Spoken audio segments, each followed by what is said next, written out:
Noem is testifying on Capitol Hill. You're watching live coverage on C-SPAN 3.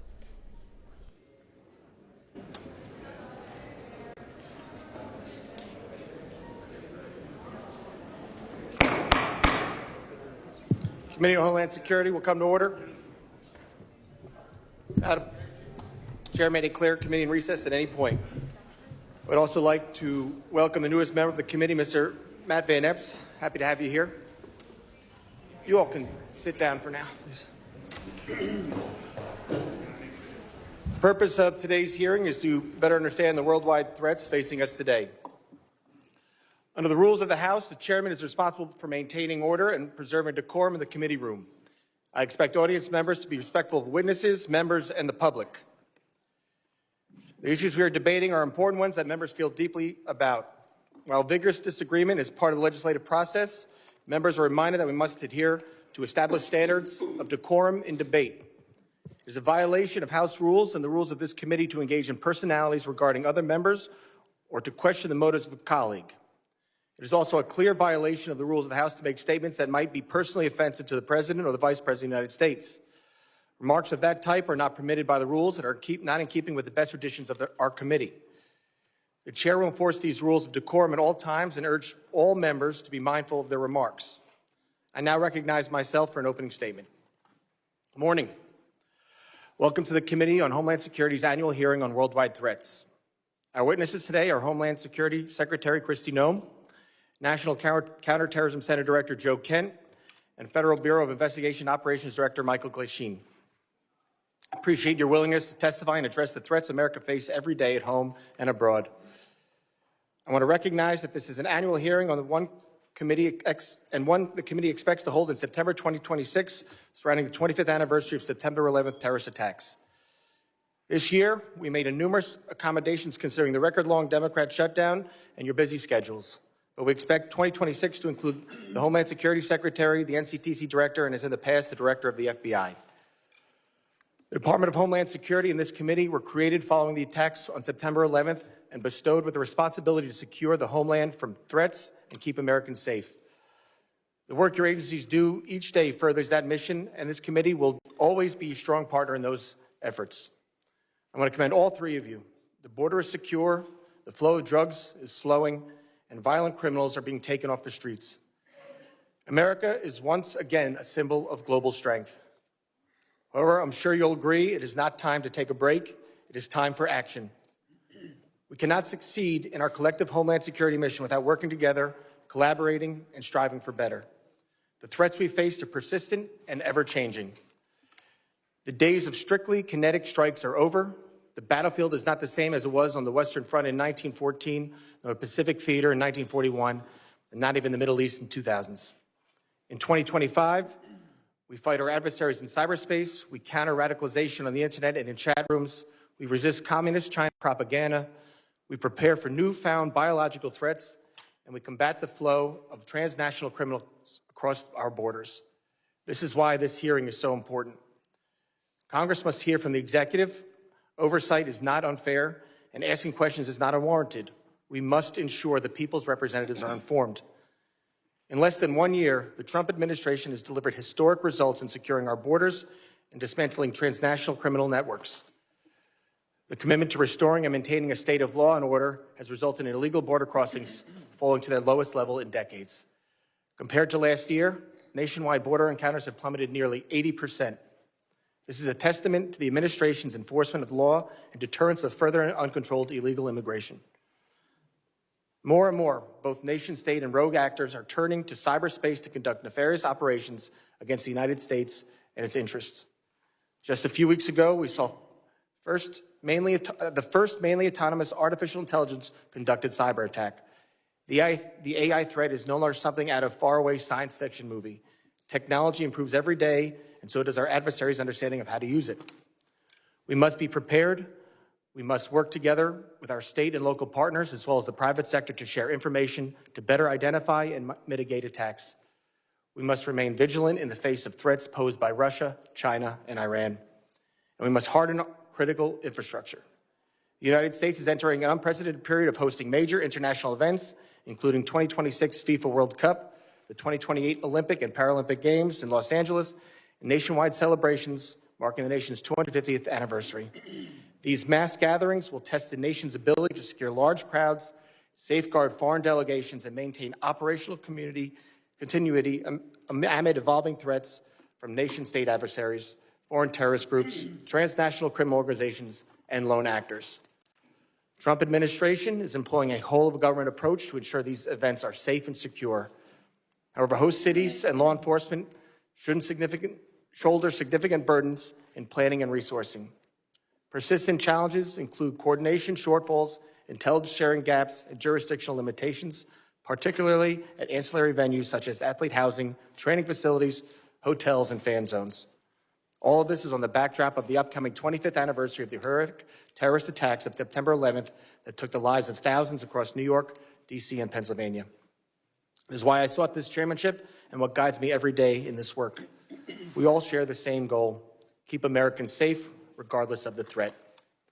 I look forward to the witnesses' testimony today, and I hope we can work together to ensure we achieve this common goal. I now recognize the ranking member, the gentleman from Mississippi, Mr. Thompson, for his opening statement.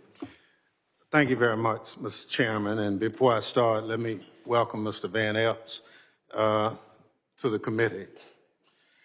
Mr. Chairman, thank you for getting the Secretary of Homeland Security and National Counterterrorism Center Director here today. Your predecessor couldn't seem to get that done, and I appreciate your commitment to holding this hearing. Each day, we've had more examples of Republicans abdicating their constitutional oversight responsibilities. Fortunately, unlike other chairs in this body, it appears that if you are serious about this committee work being done, and I compliment you for that. As I look at the witnesses table, though, I can't help but notice that FBI Director Kash Patel isn't here with Secretary Noem and Director Kent. I'd also say that we have just been provided Secretary Noem's testimony. I've been on the committee since its inception, and I've never had the rules violated where we couldn't get testimony so members of the committee could look at it until today. Today's hearing is supposed to be one of the most important exercises of this committee's oversight jurisdiction. Each year, we hear from the Secretary of Homeland Security, the Director of National Counterterrorism Center, and the Director of the Federal Bureau of Investigation, who is nowhere to be seen today. Maybe Director Patel is too busy spending taxpayers' dollars flying to his girlfriend's concert on the FBI's jet to answer questions from Congress. Maybe the FBI director isn't here because he's afraid of scrutiny from Democrats who want to know what the FBI is doing to keep America safe. Or maybe Director Patel knows that the Trump administration itself is a threat to Homeland Security and wants to hide from public accountability. On the other hand, Director Kent is here, which is good because we have questions for him about NCTC's work, as well as his comments about the January 6th insurrectionists he called, and I quote, political prisoners, unquote, who deserve to be pardoned. Some of the people he defended, however, are back in jail for crimes like plotting to murder FBI agents and possession of child pornography. It's scary that these unserious people are in charge of keeping America safe from terrorism. But what's even scarier is that they work for an unserious and unhinged president who spends most of the days designing monuments to himself and finding new ways to hide the Epstein files. All of this puts America and its lives, people who live here, at risk every day. Now, Secretary Noem, everyone knows you love the spotlight. We've seen your commercials, but what you haven't provided to the committee, despite our many requests, are the questionable contracts that you've awarded to your friends to film you on the 2028 campaign trail.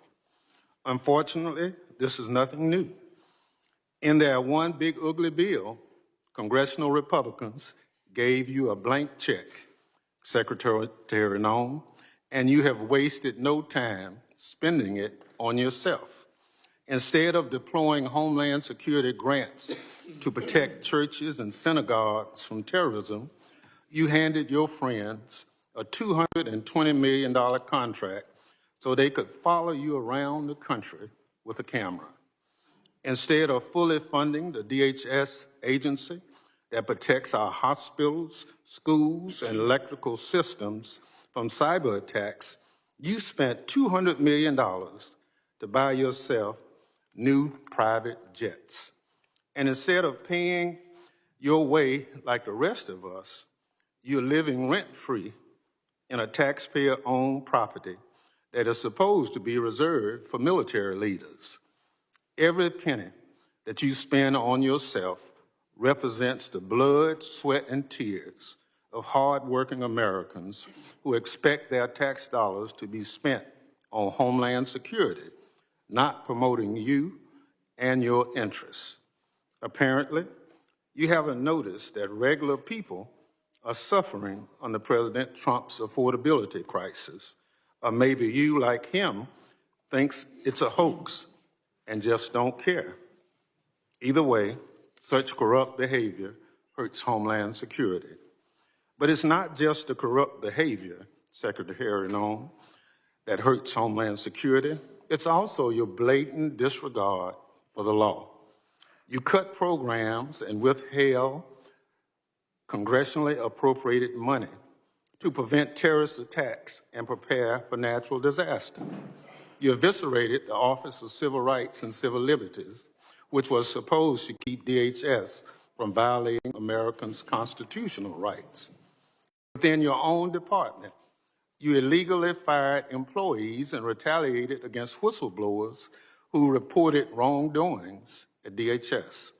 And during a shutdown, when frontline employees were working without a paycheck, your press shop never stopped using its social media accounts to push out racist and xenophobic posts.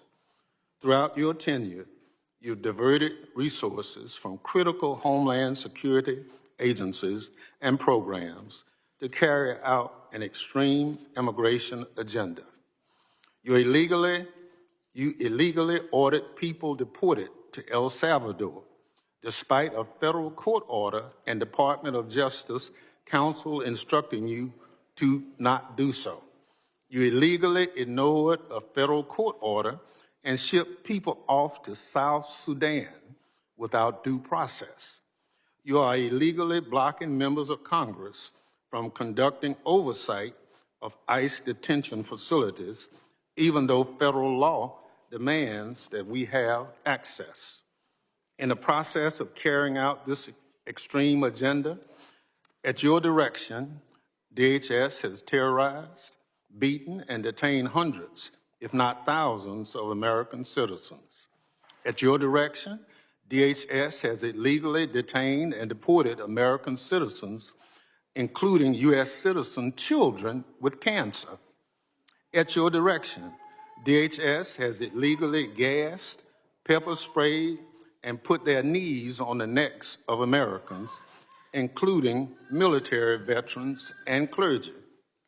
At your direction, DHS has illegally tackled, beat up, and humiliated United States citizens, including senior citizens.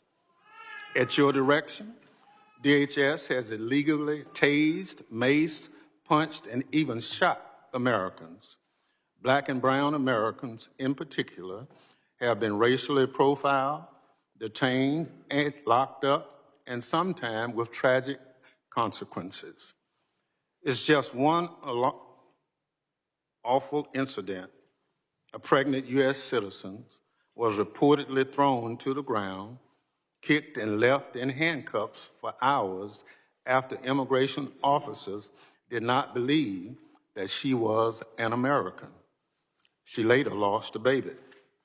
You cannot enforce the law by breaking the law, Secretary Noem. That's not how justice works. It's not right, and it's un-American. And when Congress tries to carry out its constitutional oversight responsibilities to question you about your department actions, you hide, often with the help of congressional Republicans. Never in the history of the committee has a Secretary of Homeland Security hidden from congressional oversight like you and your department have, Secretary Noem. Our oversight letters to you go unanswered. You owe us by extending the millions of Americans who sent us to Congress as their representatives a response to over a dozen letters. Your predecessor came before this committee regularly under administrations of both parties. But under President Trump, you and other department officials have rarely shown their faces at committee hearings. In the first year of President Biden's term, his administration made 28 appearances before this committee. 28. Under President Trump, DHS officials have appeared only 3 hearings before this committee, just 3. You, Secretary Noem, have appeared before this committee just twice. That's fewer appearances than your predecessor, Secretary Alejandro Mayorkas, who Republicans lambasted for not coming before the committee more often. It's interesting how my colleagues on the other side are now. Secretary Noem, I'll give you one thing. You showed up today rather than throwing a civil servant under the bus like Director Patel did. But you have systematically dismantled the Department of Homeland Security, put your own interests above the department, and violated the law. You are making America less safe. So rather than sitting here and wasting your time and ours with more corruption, lies, and lawlessness, I call on you to resign. Do a real service to the country and just resign. That is, if President Trump doesn't fire you first. I yield back. Gentleman yields back. Other members of the committee are reminded that opening statements may be submitted for the record. I'm pleased to have a highly distinguished panel of witnesses before us today. Pursuant to Committee Rule 8C, I ask that the witnesses please rise and raise their right hand.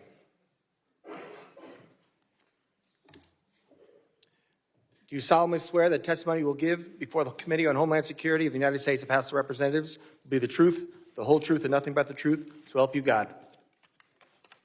Thank you. Please be seated. Let the record reflect that the witnesses have all answered in the affirmative.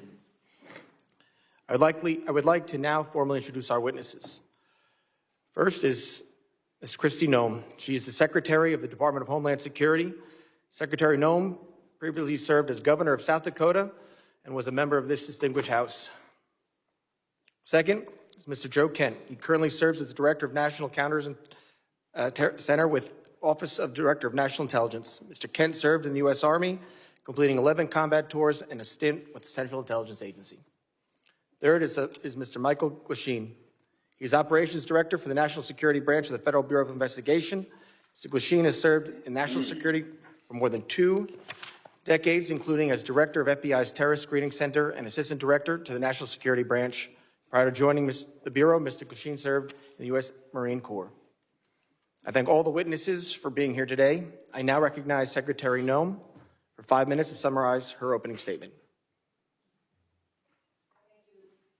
Thank you, Mr. Chairman, and thank you, Ranking Member, for holding this hearing today and inviting me to be a part of it. I'm looking forward to discussing the worldwide threats that this country faces and the work that President Trump and his administration does each and every day to make America safe again. I'm very privileged and honored today to have my family with me. I'd like to introduce them to you. Disruptions of congressional business is a violation of law, is a criminal offense under federal law. Audience members are advised to take their seats and maintain order. The chairman may now ask Capitol Police to remove and arrest the persons creating the disturbance. Get eyes off our streets! Stop terrorizing your community! Get eyes off our streets! Stop terrorizing your community! Get Please stop terrorizing our community.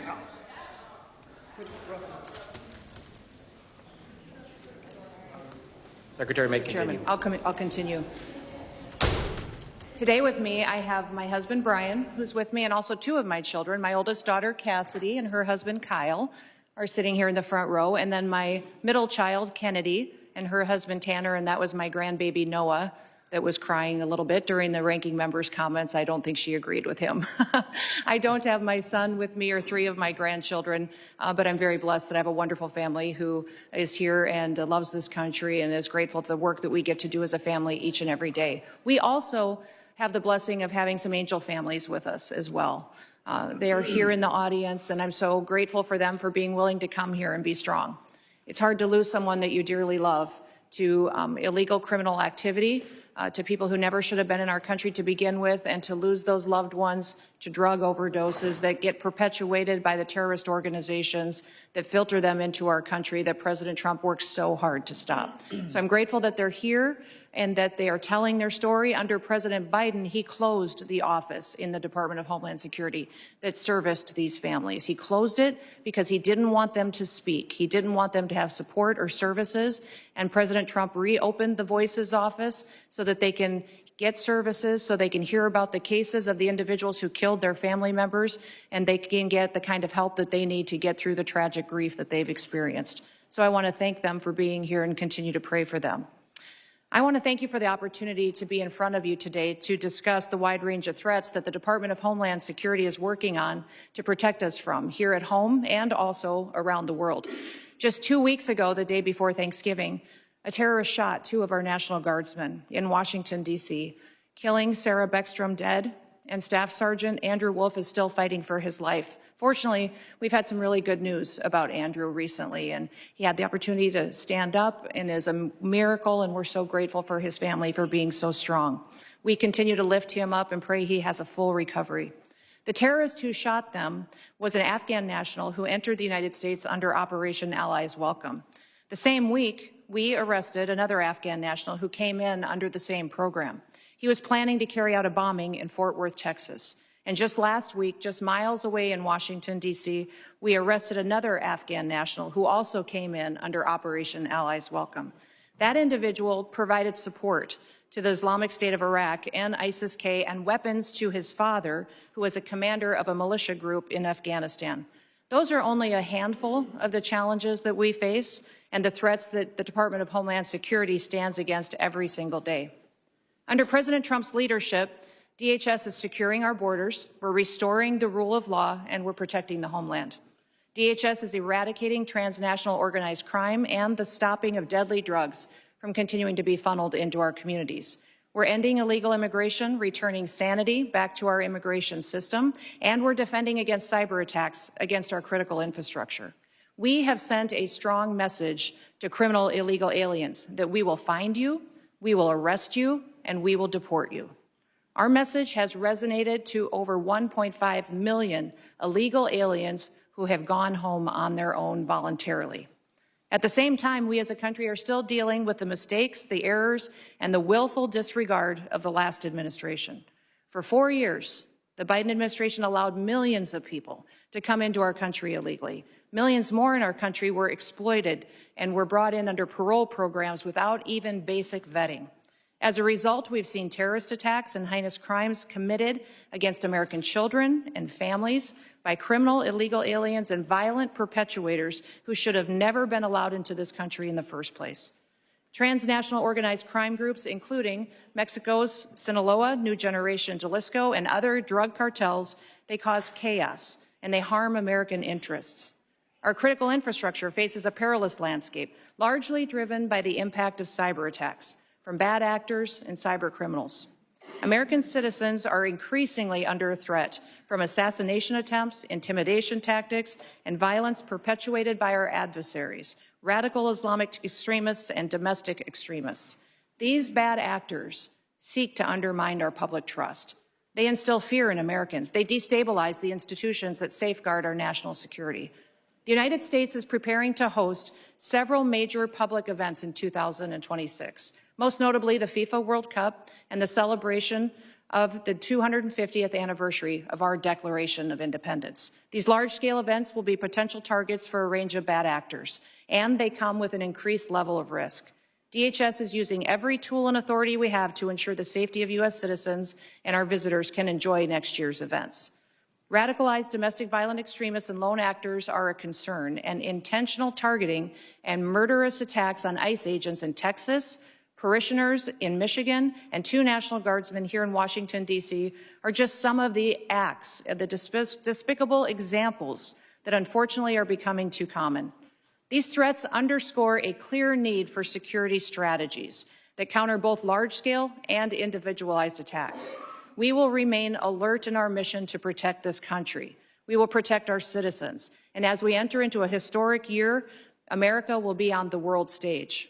Our economy faces challenges from anti-competitive and illicit foreign economic practices that hurt the prosperity of all Americans. Those include economic espionage, intellectual property theft, and customs fraud. Illicit front companies often abuse the visa system to acquire sensitive U.S. equipment, information, and technology.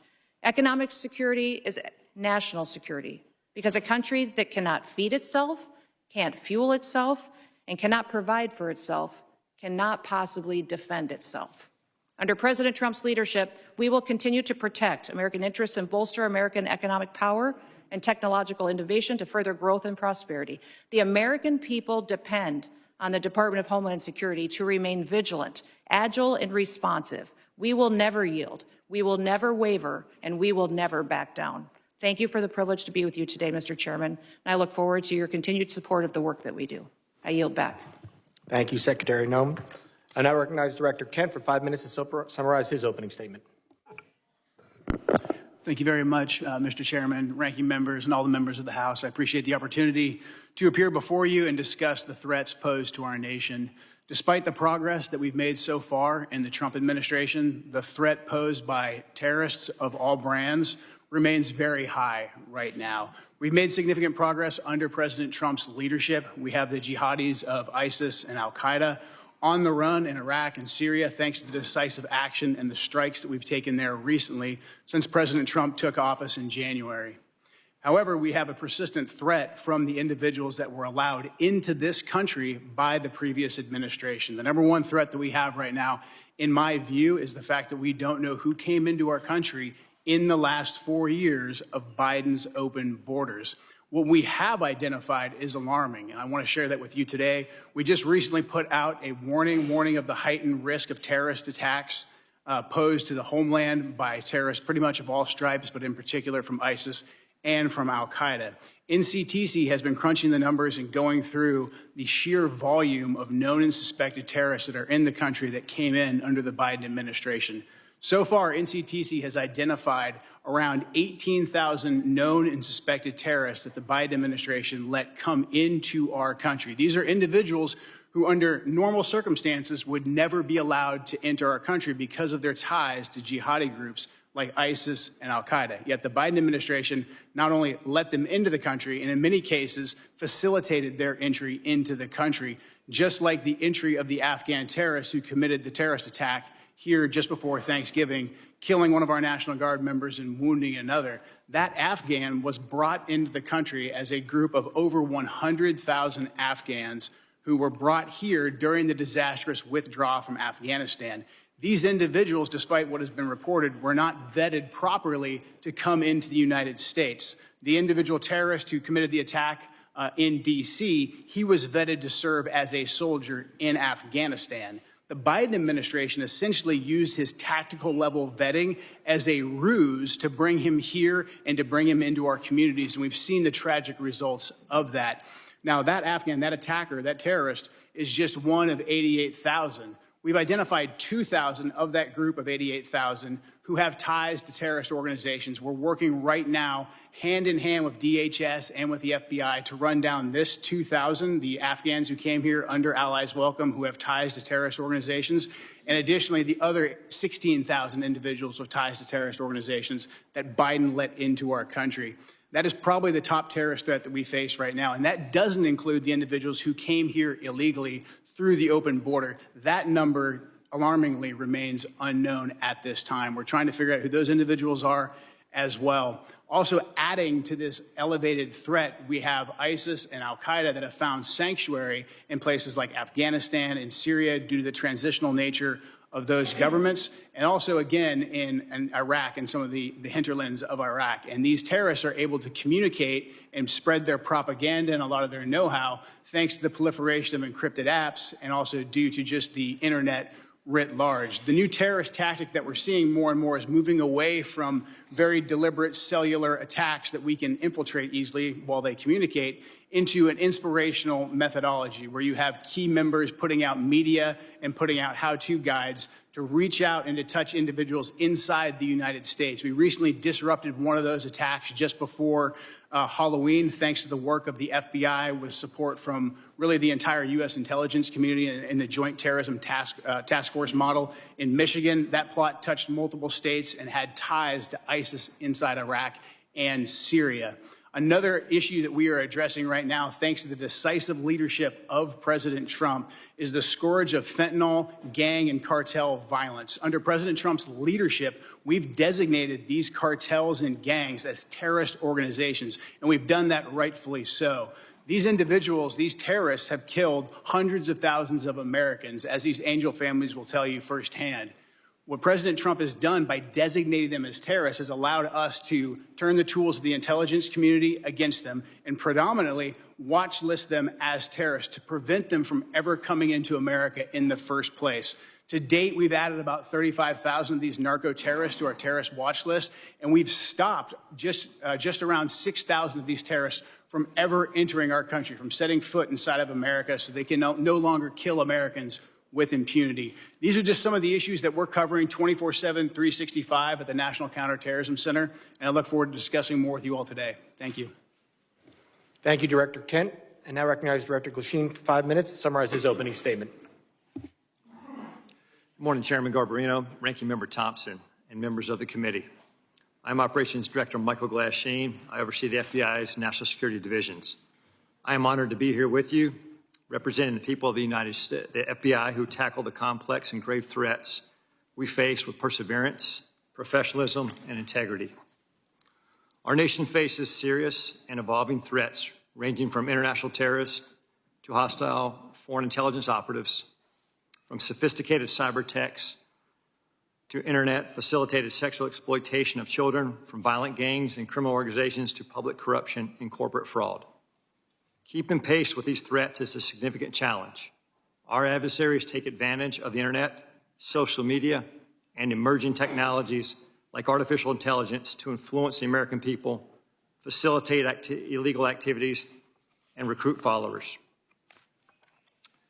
Even as 2026 marks the 25th anniversary of the 9/11 attacks, terrorism remains a persistent but evolving threat. Over the past several years, the FBI has identified a particularly concerning uptick in the radicalization of young people. Radicalization of domestic terrorists most often occurs online. Social media and encryption have increased the speed and accessibility of the violent extremist content. International terrorists continue to pose one of the greatest, most immediate threats to the homeland. Some international terrorists and people located and radicalized to violence primarily inside the United States who are not receiving individualized direction from foreign terrorist organizations or FTOs, but are inspired to commit violence by FTOs such as ISIS and Al-Qaeda. Iran continues to plot attacks against former government officials in retaliation for the January 2020 death of Islamic Revolutionary Guard Corps, or IRGC, Commander Qasem Soleimani. Iran also continues to provide support to its proxies and terrorist organizations throughout the world, such as Lebanese Hezbollah. China, Russia, Iran, North Korea, and criminal ransomware continue to be the top cyber threats facing the United States. And there's no clear line where cyber criminal activity ends and nation-state activity begins. Critical infrastructure remains a highly attractive target for cyber criminals and nation-state actors due to the potential to cause widespread disruption, financial damage, and risk to our national security. The United States faces foreign intelligence threats as nations such as the People's Republic of China, Russia, and Iran become more aggressive and capable than ever. The PRC has deliberately created an environment that abuses global interconnectedness and encourages intellectual property acquisition using human intelligence officers, corrupt corporate insiders, foreign direct investment, and cyber intrusions. Russia continues to seek and acquire U.S. technologies to help her build its defense industrial base, relying on complex procurement networks to evade U.S. export controls and sanctions. The United States faces many criminal threats, including violent crime, financial and healthcare fraud, transnational and regional organized criminal enterprises, crimes against children and human trafficking, violent threats against public election officials, personnel, and public corruption. Currently, the FBI-led task forces are staffed with over 9,000 federal, state, local, tribal, and territorial partners. Many of these task forces are focused on cartels, violent crime, drug trafficking, child exploitation, and human trafficking across our nation's communities. The FBI has and continues to establish strong capabilities to assess the threats, share intelligence, and leverage key technologies. We recruit the best to serve as special agents, intelligence analysts, and professional staff. Our leadership team views change and transformation as a positive tool for keeping the FBI focused on the gravest threats facing our nation. Over the past few months, we started the process to relocate hundreds of positions from the National Capital Region out to field offices across the country. This enhancement to field resources increases our investigative capacity across our 56 field offices and enhances the FBI's commitment to addressing violent crime, gangs, drugs, counterintelligence, and terrorism threats. Our fellow citizens look to us to protect the homeland from these threats. And every day, the men and women of the FBI continue to meet and exceed these expectations. I'm proud to represent them in testimony today, and I welcome your questions. Thank you, Director Glasheen. My understanding is the witness may have to leave early today. While I want to be clear, the committee did not agree to a hard stop. All witnesses are here voluntarily and are free to go. If a witness does leave, the hearing will continue with the remaining witnesses. Members will be recognized by order of seniority for their 5 minutes of question. We want to get through as many members as possible, so even though I have been lenient before with the 5 minutes, I'm directing members and witnesses that we're going to strictly enforce the 5-minute rule today. I now recognize myself for 5 minutes of questions. Secretary Noem, I appreciate you being here today, and you've been on the job less than a year, and this is the second time appearing before the committee, which I think is the norm, and I do really appreciate you being here. And I know you have a very important job to do. You oversee a lot of different sub-agencies, so I know you can't always be here in person. And with that, as a committee, we still want to work with the administration and conduct our oversight. So I'm asking you if you can commit to making sure that in the future, if we want to have a hearing, you'll be able to supply maybe a deputy secretary or somebody to come to specifically talk about that. Yes, issues we want to talk about. Yes, Mr. Chairman. I really appreciate that communication, and I think collaboration between the administration and Congress is key. Secretary Noem, I also wanted to ask you, in September, the department under FEMA proposed new allocations for counterterrorism grant funding, which cut dollars to New York by 80% because of a new formula. Considering New York is consistently a top terror target, this was surprising. We're grateful President Trump restored this grant funding, and pursuant to the present direction, has the department increased the allocation to New York? Yes, President Trump did. I would say that when we look at the Homeland Security grants and how they're allocated, the formula focuses on where we see the threats today and where those communities are that need the resources. I would also inform the committee and you, Mr. Chairman, that New York City at the time of the allocation still had over $440 million in reserve that was available to them to utilize. So the intention of these grants is that communities and cities would use the dollars to build up the security measures that they need to do for a long-term impact, and that the same amount of dollars aren't necessary every single year. You need to meet the threats where they are in the country at the time the grant dollars are available. So thank you to all of you for your work on getting us dollars that we can give to grants to help secure our local communities and states.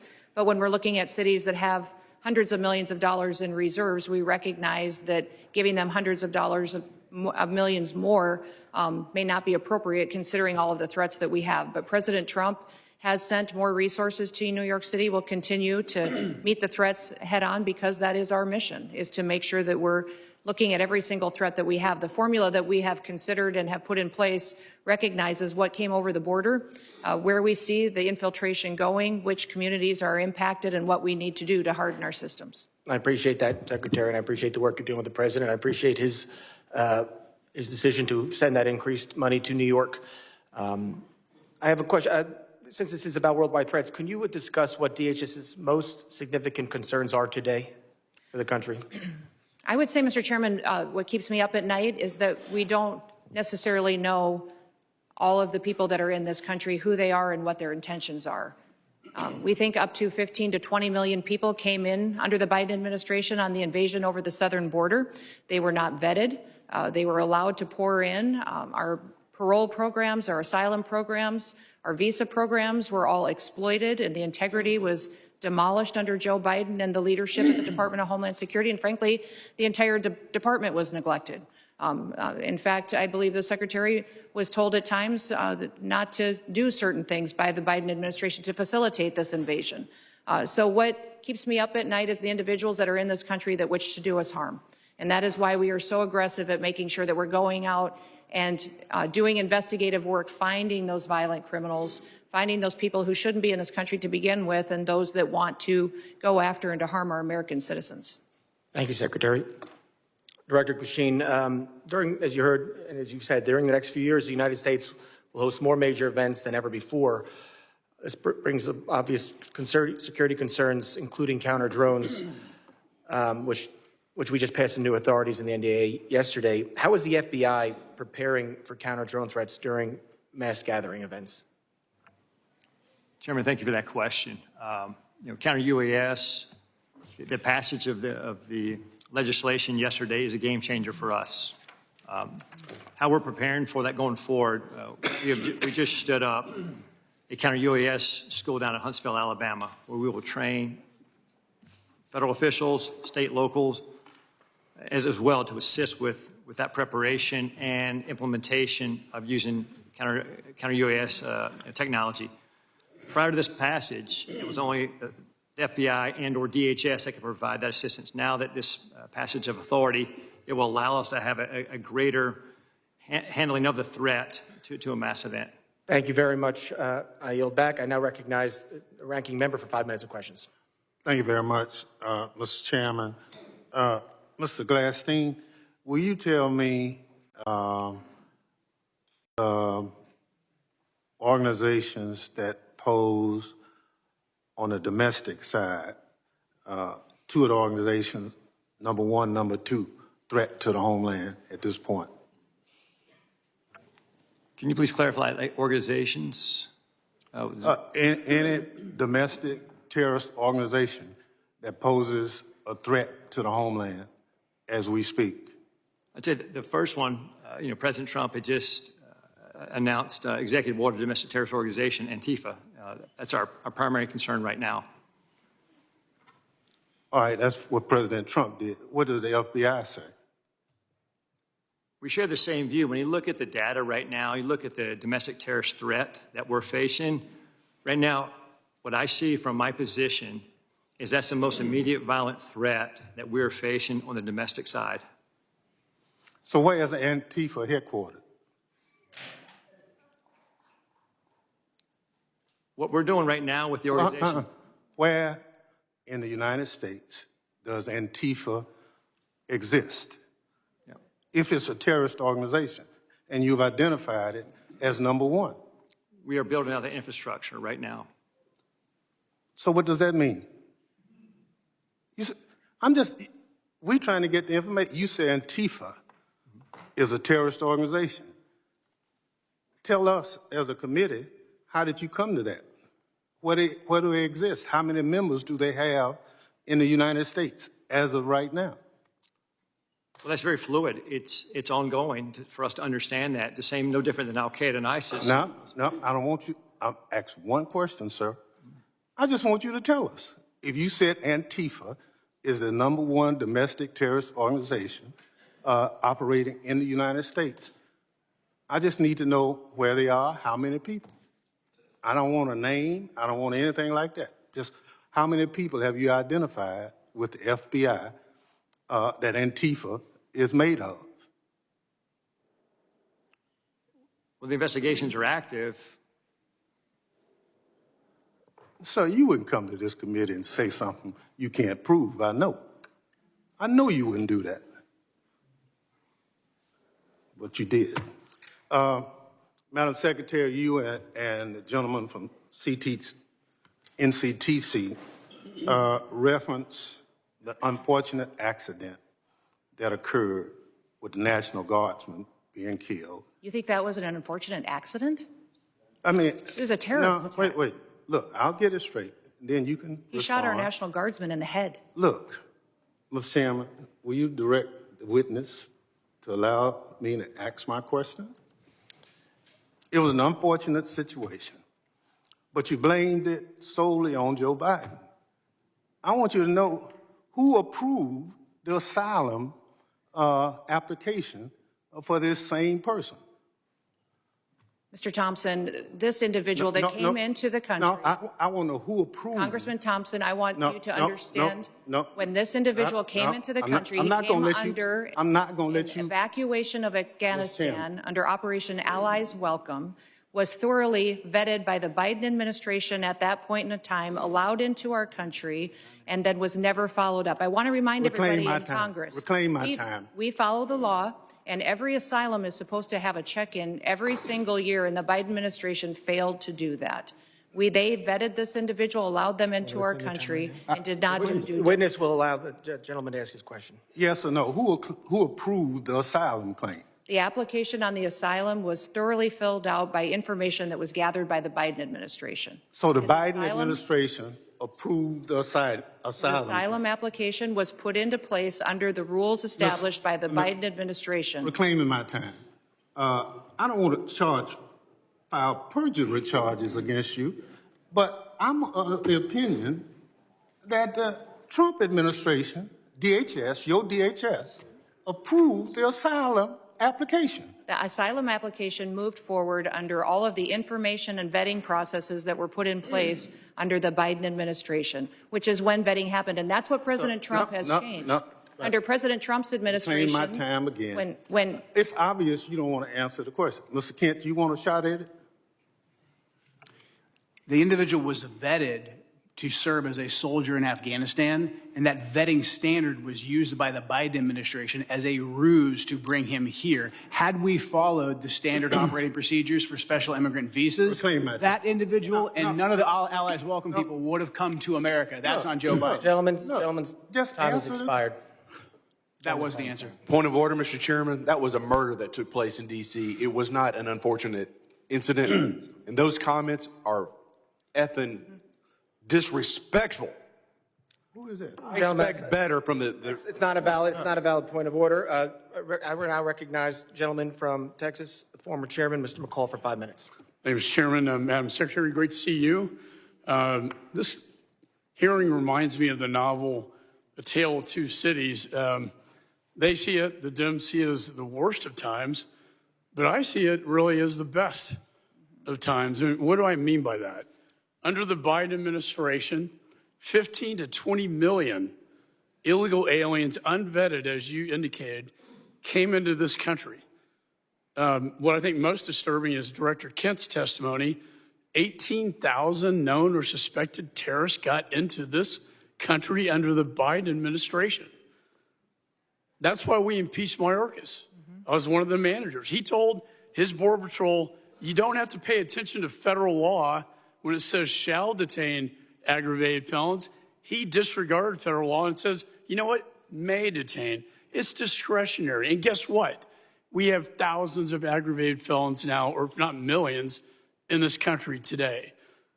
That was the worst of times. Let me go to the best of times. Most secure border I've seen in my 22 years in Congress. And I've dealt with this for a long time. Coming from Texas, being chairman of this committee, the daily crossings are 95% down from the prior administration. That's the best of times. Zero catch and release. My very first bill in Congress 22 years ago was to end catch and release. 22 years later, we finally have achieved that goal. That, Madam Secretary, is the best of times, an all-time record low. America is safer today. I feel so. And when I look at the Venezuelan vessels attacked, the president had every right under the Constitution, Article 2, international waters, cartels designated as FTOs, coming into our country to spread poison to kill Americans. If that's not self-defense, I don't know what it is. And then finally, Madam Secretary, thank you for taking out the shadow Iranian oil tankers headed from Venezuela to Cuba, getting around our sanctions that Congress passed. I'm finally seeing an administration flexing its muscle in this hemisphere, which has been neglected for so many years. So air, land, and sea is your charge. It's the military's charge as well. I see the land secure. I see the maritime borders getting more secure, and I applaud you for that. On the air secure piece, I chair the Special Events Task Force. That's FIFA, the Olympics, the 250th anniversary. Drones are the biggest threat as I see it. I see it in Ukraine in its conflict with Russia, and I see it across our border, and I see it at these events. If you could update me, and with the new NDA authorization to allow federal, state, and locals to work together to identify hostile adversary drones and take them down, can you tell me how that will impact your ability, Madam Secretary, to better secure these special events? Yes, thank you, Congressman McCall, and thank you for your leadership. I understand you're retiring, and I'm sad about that. You've been a statesman. Thank you for serving with such dignity. Thank you. The counter-drone and drone technology that is out there today, frankly, our authorities haven't kept up with. And so thank you for that legislation. Thank you for giving us the opportunity to truly defend the homeland. Here at the Department of Homeland Security, we are going to be investing upwards to $1.5 billion into drone technology and counter-drone technology and mitigation measures that we can deploy not just across different NSC events or large-scale events that we're responsible for the security on, but also that we can use to partner with cities and states for celebrations and different things that they may hold as well. So we have the responsibility at the Department of Homeland Security for FIFA and the 11 cities that will be hosting the matches here in the United States, also the Olympics, the America 250 celebrations, also other national security events that happen, such as Mardi Gras and other events that are going on throughout the country. So this program that we will have will not only work within the events that the department is responsible for, but we will be able to sign agreements with states and cities to provide measures that they don't currently have. And we're working with the FAA as well to get what we need to be able to operate. And we don't want just to detect. We don't want to just monitor. We need to mitigate. We need to take these drones down. We need to. If I could add, my time's going to expire. There is so much technology out there today, counter-drone technology, that I've been working to get into Ukraine to protect them from Russian drones that we can deploy at these events. I'd love to visit with you on that at a later date. And thank you for your service. Yeah, thank you. Gentleman's time's expired. I now recognize the gentleman from California, Mr. Correa, for 5 minutes of questions. Thank you, Mr. Chairman. And I agree with my colleague from Texas. It is a tale of two cities. Secretary Noem, Trump administration, you're going after the worst of the worst criminals, and we agree with you. The problem is 70% of the people you've arrested have no criminal record. You're going after non-criminal immigrants, U.S. citizens, and permanent legal residents. Donna Hughes Brown, Irish citizen, green card holder, 48 years in the United States. She also happens to be the mother of a U.S. Marine, sister to a retired Army colonel. She's in ICE detention since July. She tried to come back from Ireland, arrested, has been there since then. Her crime? She wrote 2 bad checks for less than $80 a decade ago. You arrested her, she's in custody. Her husband, Jim Brown, came to us and told us her story. Jim told us, I voted for President Trump because he promised to go after criminals in our community and not people like my wife. If I can, I'd like to play a video for you.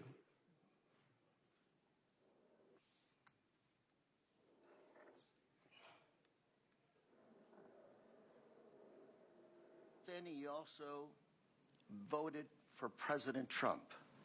Yes, sir. Why did you vote for him? Because I was an idiot. 80% of the evangelical Christian people were lied to, if you really want to know the truth, and that's exactly what happened. They said criminal, and I believe criminals need to be off the street. I just want to make sure people watching this understand who you are. My wife and I, when we don't work, we're ministers. We help the needy. That's what we do. And that's who they're arresting. Now, we've got Mr. Jim Brown before you. He's standing up. Hopefully you can talk to him a little bit.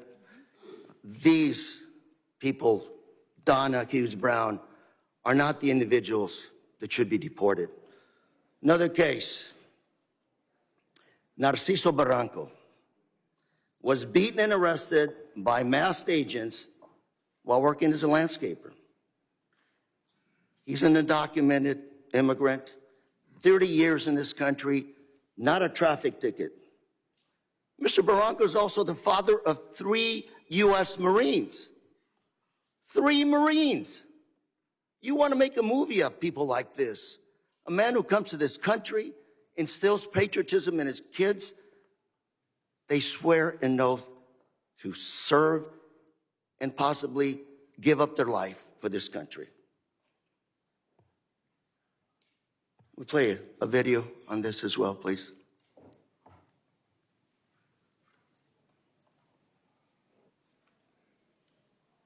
Masked federal agents were filmed pinning a man to the ground and repeatedly striking him in the head and neck before putting him in an unmarked car. The man in the video has been identified as Narciso Barranco and is the father of 2 active duty Marines and 1 Marine veteran. The Department of Homeland Security said an illegal alien was arrested by Border Patrol agents after he, quote, assaulted federal law enforcement, adding that Barranco, quote, swung a weed whacker directly at an agent's face. Video shared by DHS and reviewed by CNN shows Barranco running with a weed whacker, but does not show him striking officers. I also have with us today Alex Barranco behind you, a retired Marine. That's his father. And Alex, on behalf of myself, members here, I want to thank you for your service to our country, and we also thank your brothers for serving our great country. Thank you very much. Got another case. George Rete, 25-year-old, native of California, my home state. He's a U.S. citizen, Army veteran who served in Iraq. Well, on his way to work, he came to an immigration checkpoint. Pulled over. I don't know where officers deployed tear gas on him, broke his car window, pepper sprayed him, and dragged him out of his car. An American citizen held for 72 hours without any charges, wasn't even given the opportunity to shower, to wash off that paper spray. Gentleman's time's expired. I now recognize the gentleman from Mississippi, Mr. Guest. Mr. Chairman, I have 2 articles I'd like to present for the record. Unanimous consent. Under President Trump, an agency intended to keep Americans safe has diverted resources from child abuse, trafficking, and terrorism to immigration enforcement. Second is this letter from my Orange County Sheriff, Don Barnes, essentially talking about all the individuals under Prop 50 referred to ICE, 2025 year to date, 50 of them. Without objection. ICE never showed up to pick them up. Without objection. I will entertain UCs at the at the end of the hearing. I want to entertain all UC motions at the end of the hearing. We have witnesses. I want to make sure everybody has time. So if we do this now, we do have a witness has to leave. You're just going to be taking time from other members. But I will entertain UC motions at the end of this hearing. I now recognize the gentleman from Mississippi, Mr. Guess, for 5 minutes. Thank you, Mr. Chairman. Madam Secretary, it's great to see you again. Thanks for appearing before us again. I want to echo some of the remarks of Mr. McCall. I want to first thank you. I want to thank the men and women who serve under your command for the incredible job that you have done over the last 12 months. We have seen that you are active in enforcing the rule of law. We have seen a border that is as secure in our lifetime as we have ever seen. You mentioned in your opening statement over the last 4 years, we saw somewhere between 15 to 20 million illegal immigrants enter the country. Just looking at monthly statistical data, we know that under the Biden-Harris administration that in December of 2024, that there were over 300,000 illegal immigrants who were encountered along the southern border in that month alone. Recent statistics by the Department of Homeland Security for October, the most recent statistics we have, show that the number of border encounters for October of this year under your leadership have dropped to 11,000, a decrease of over 95%. And so I want to thank you for that. I want to thank you for the work that your men and women have done to protect our borders from illegal narcotics entering the country. We saw a press release the Coast Guard sent out this week regarding Operation Pacific Viper. And they mentioned a specific seizure that occurred on December the 2nd by the Coast Guard cutter Monroe, in which in a single incident of interdiction that the Coast Guard had the largest maritime interdiction seizure in almost 20 years, seizing 20,000 pounds of cocaine in an individual seizure. So I thank you for your aggressive actions in enforcing the law and for the incredible work that you and the men and women under your command are doing. I want to talk about, as we talk about threats, I want to talk about threats against law enforcement. Last week, this committee, we had a hearing. The hearing was entitled When Badges Become Targets. And during that hearing, we talked about the threats to law enforcement, specifically federal law enforcement. And even specifically within federal law enforcement, the threats toward ICE agents, the threats toward you and other members of leadership within DHS. We know that those threats and those incidents of physical attack have escalated dramatically, in some cases over 1,000%. And part of the driving force, I believe, behind those threats is what I refer to as rhetoric against law enforcement. And I brought this up last week, and I want to bring this up again with you and give you a chance to briefly address this. These are just roughly 10 of the statements that I was able to easily find online by elected officials, governors, mayors, in many cases members of Congress, where they were spewing what I believe to be very harmful statements toward law enforcement. Governor Pritzker claimed that ICE is grabbing people off the street and disappearing them, that our country is becoming Nazi Germany. Representative Crockett compared ICE to slave patrols. Representative Garcia referred to ICE as thugs. Representative Ramirez attacked ICE as a terror force, later a terrorist organization, and then later in the hearing said, let me be clear, the Department of Homeland Security, you can quote me on that, is the single biggest threat to public safety right now. Representative Tlaib said ICE is terrorizing our community, turning our country into a fascist police state. Representative Jayapal called ICE agents deranged and said it's inspiring to obstruct immigration enforcement. Governor Walz smeared ICE agents as modern-day Gestapo. Chicago Mayor Johnson accused ICE of being secret police and terrorizing our community. Representative Lynch referred to ICE agents as the Gestapo and nondescript thugs. And Representative Frost compared ICE operations to some of the worst horrors and crimes against humanity in history. And so, Secretary Noem, I'd like to give you a few moments to, one, address these statements and to speak to how these statements place the safety of our men and women of law enforcement at risk. Thank you, Congressman Guest. I appreciate you giving me the chance to talk about this because I think the words that these elected officials have used to describe our law enforcement officers are horrific, shocking, and unacceptable. Every single American citizen should find the words that they have used to describe these men and women that took an oath to keep us safe unacceptable, and needs to be pointed out that we are seeing the consequences of those words every single day by the violent attacks. 1,000% increase in violent attacks, 8,000% in death threats. Gentleman's time expired. I now recognize the gentleman from Michigan, Mr. Tanadar, for 5 minutes of questions. Please remember to stick to the 5 minutes. Thank you, Chairman Garbarino and Ranking Member Thompson, for having this hearing today. I know the American people have been demanding answers from this administration on their unlawful actions, so I hope we are able to get some useful answers from our witnesses today. Secretary Noem, this past May, I asked you during a congressional hearing if it was the policy of DHS to follow orders issued by federal courts. You said on the record, and I'm quoting here, "We are following all federal orders." End of my quote, end of your quote.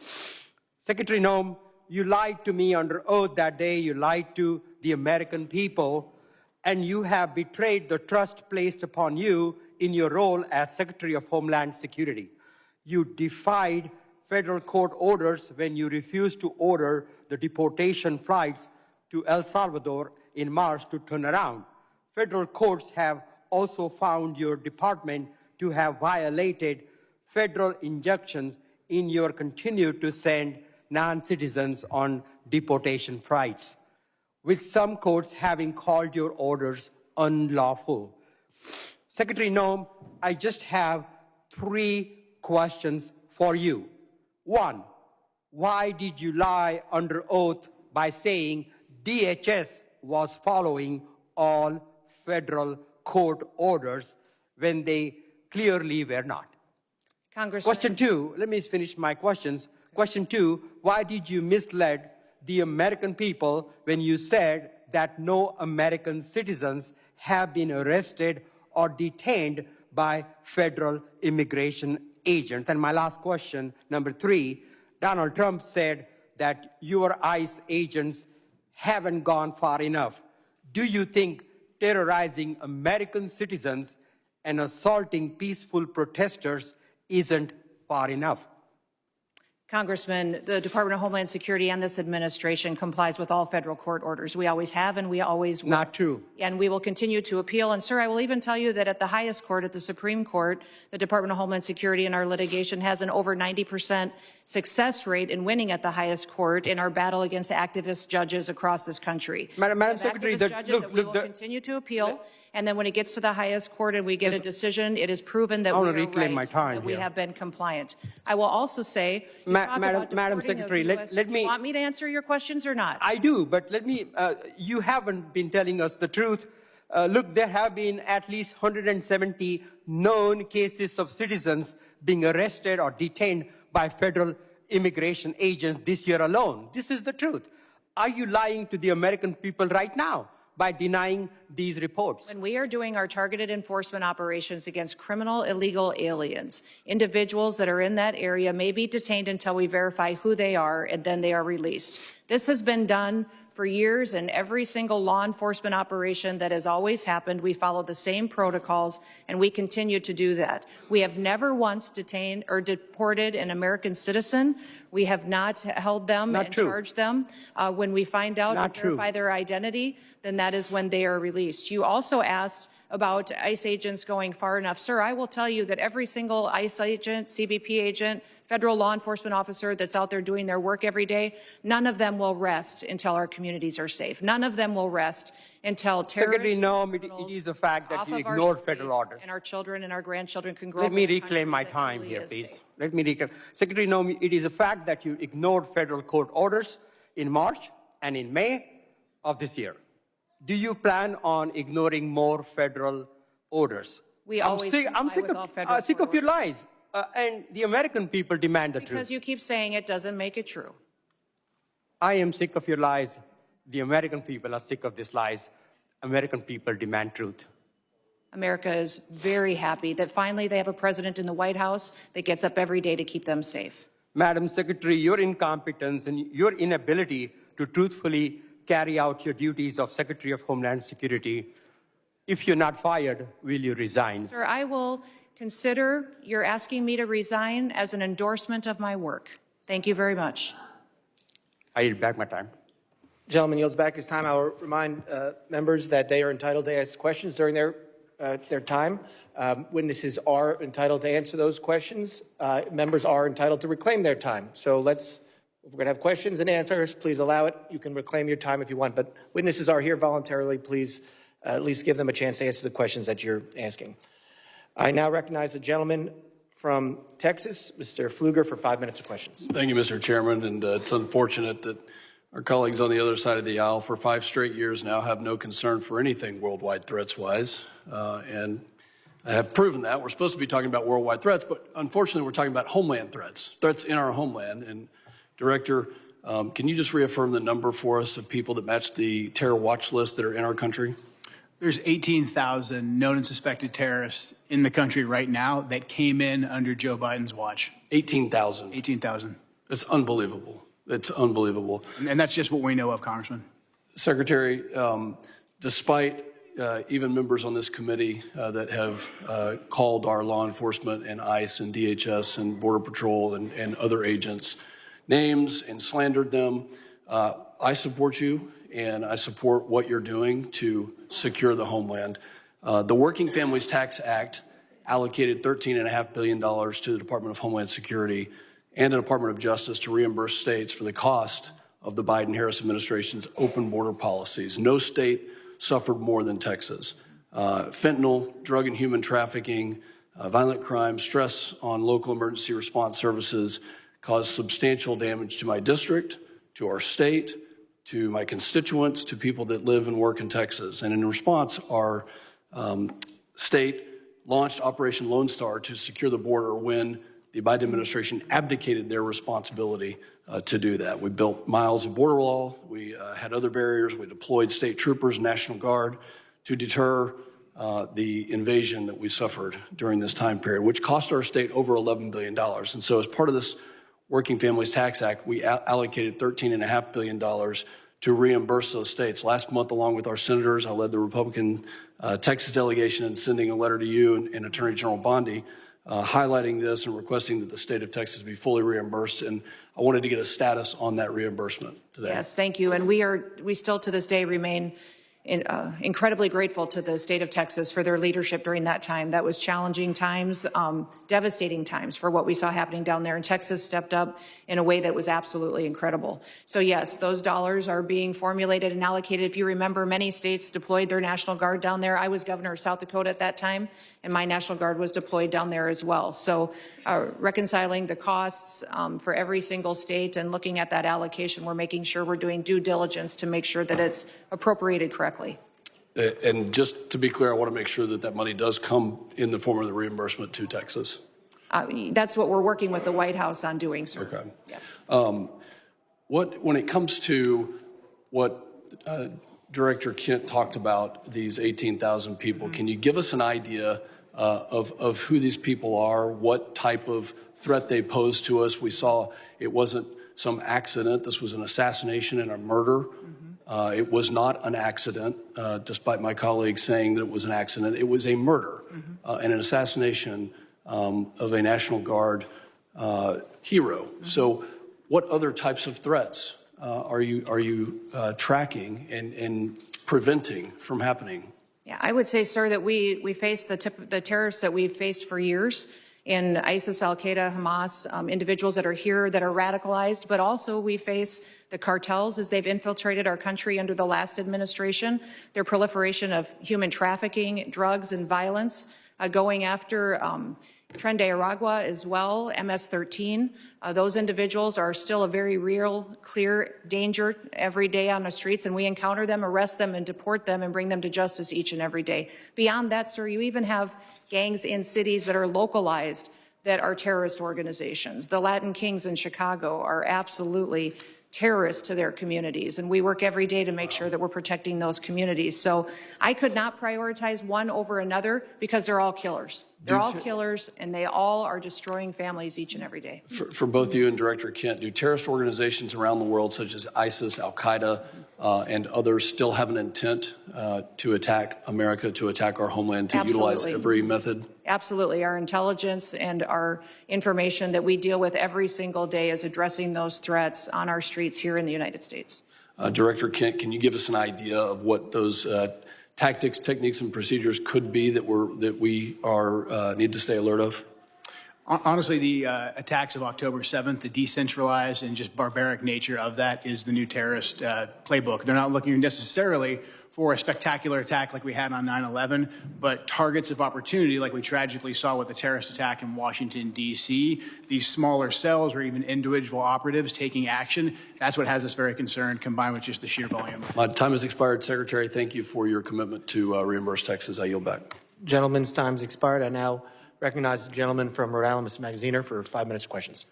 Madam Secretary, how many United States military veterans have you deported? Sir, we have not deported U.S. citizens or military veterans. I don't believe you served in the military. I haven't either, but I think you and I can agree that as Americans, we owe everything to those who have served our country in uniform, particularly those who have served in combat. Do you agree with that? Sir, I believe that people that are in this United States that are citizens have legal status here. Madam Secretary, we are joined on Zoom by a gentleman named Sejun Park. He is a United States Army combat veteran who was shot twice while serving our country in Panama in 1989. Like many veterans, he struggled with PTSD and substance abuse after his service. He was arrested in the 1990s for some minor drug offenses, nothing serious. He never hurt anyone besides himself, and he's been clean and sober for 14 years. He is a combat veteran, a Purple Heart recipient. He has sacrificed more for this country than most people ever have. Earlier this year, you deported him to Korea, a country he hasn't lived in since he was 7 years old. Will you join me in thanking Mr. Park for his service to our country? Sir, I'm grateful for every single person that has served our country and follows our laws. Can you please tell Mr. Park why you deported him? Every one of them needs to be enforced. But you understand that many veterans struggle with PTSD, many veterans struggle with substance abuse challenges. This man took 2 bullets for our country. You have broad authority, by the way, as Secretary, to issue humanitarian parole, to do deferred action. Will you commit to at least looking at Mr. Park's case to see if you can help him find a pathway back to this country that he sacrificed so much for? I will absolutely look at his case, but I want you to remember that Madam Secretary, the man behind you, please stand up, sir. His name is Jim Brown from Troy, Missouri. He is a Navy combat veteran who served our country in the Gulf War. He's married to a woman named Donna, who came to our country legally from Ireland when she was 11 years old. She has lived here for 48 years.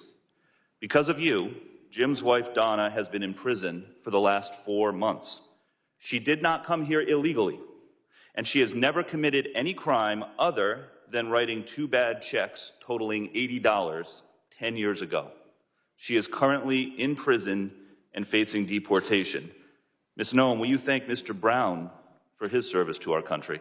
Thank you, Mr. Brown, for your service to our country. Now, what possible explanation can there be for locking up his wife for 4 months when she has committed no crime other than writing a couple of bad checks for $80? Sir, it is not my prerogative, my latitude, or my job to pick and choose which laws in this country get enforced. You have broad discretion as the Secretary. You can issue parole, you can do all kinds of things, but you're choosing not to. Will you commit, again, to just reviewing Donna's case and reuniting this combat veteran with his beloved wife, who also loves this country? I will review the case. Now, Madam Secretary, you've already heard the story of Lance Corporal Alejandro Barranco, the United States Marine veteran who is behind you, who also has 2 brothers who are United States Marines. Will you thank Lance Corporal Barranco for his service?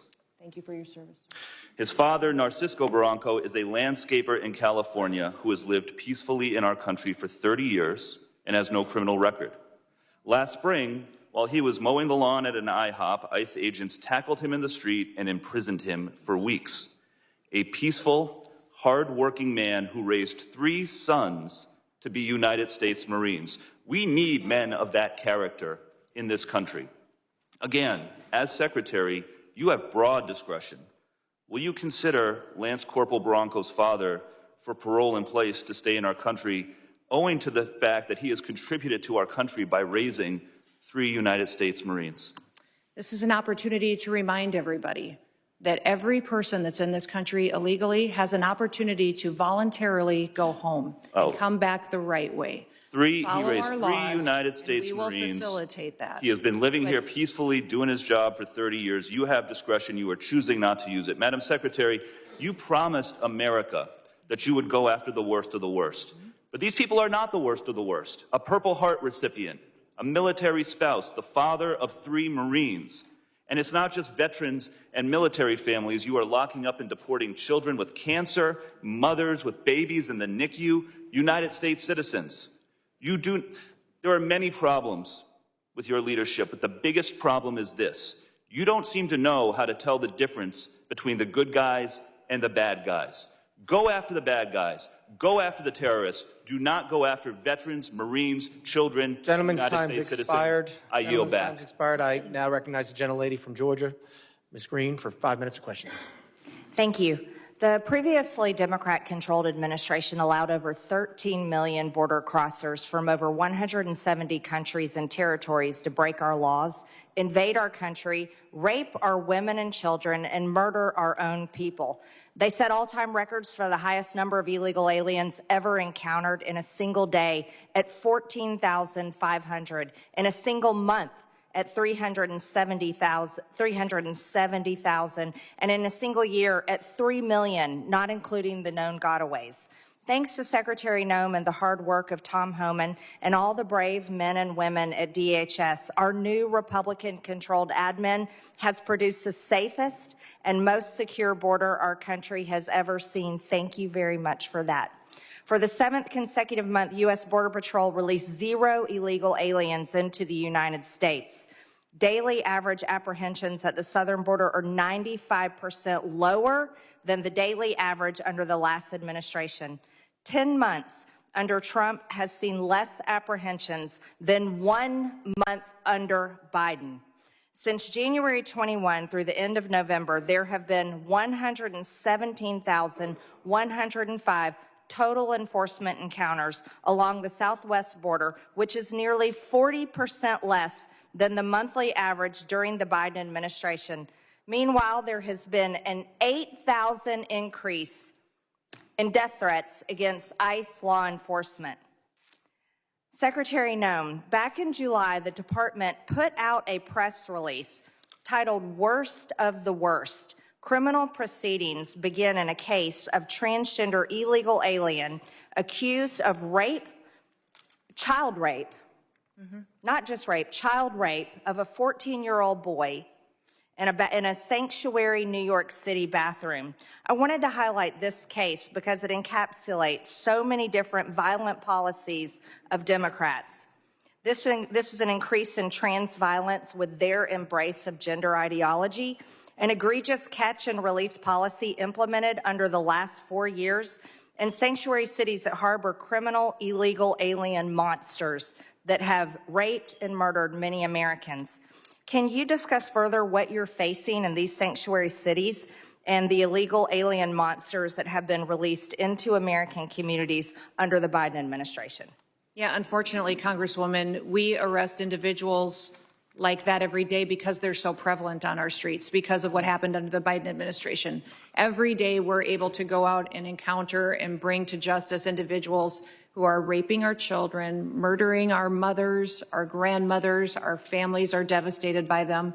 And I'm shocked at the Democrats' constant defense of these individual criminals over the American citizen that is out there just trying to live their lives, put food on the table, and live the American dream. And what we do at the Department of Homeland Security by making sure that we're out enforcing the law every day is making sure that those families get a chance to do that. So I'm so grateful for them. The 8,000% increase in death threats is real. These ICE agents and CBP officers that are out on our streets doing God's work live in these communities. They live there. These are their families and their neighbors that they're protecting, and they get up every day and do that job because they believe in their mission. They take an oath, and they are honorable men and women who are serving with greatness during a challenging time when activists and radicals attack them and put their lives in danger. I think it's shameful to see the defense of individuals who break our laws. We are a nation of laws. If we are not a nation of laws, we're no nation at all. And that is what we are doing every day, is following those. If you guys don't like the law, go change it. That's your job. You don't complain. I was raised by a dad who said we don't complain about things. We fix them. Well, go fix them. If you don't like the law, quit bellyaching, quit hitting and attacking our ICE officers, quit going out and protesting and screaming vile things at them, quit calling them names. We wouldn't let our children do that. Go do something that actually matters by having an honest debate and changing the law. That's your jobs. You all should be fired, in my viewpoint. I agree. Thank you so much for that, Secretary Noem. Back in 2021, I was one of only 16 members who voted against the Allies Act of 2021, which increased the number of special immigrant visas for Afghan nationals and loosened vetting requirements for eligibility. This brought in over 76,000 Afghans. Director Kent, what actions are being taken to identify and remove any of the 100,000 Afghan nationals admitted under the Biden admin who may have ties to terrorism, like the one who shot 2 National Guard members, tragically killing Sarah Beckstrom here in Washington, D.C.? I'm sorry, gentlelady's time is expired, but... Can he just answer? No, we're quickly? keeping everything quick to the 5 minutes. I'm sorry, but gentleman from New York is now recognized. Mr. Goldman for 5 minutes. Secretary Noem, let's talk about the law.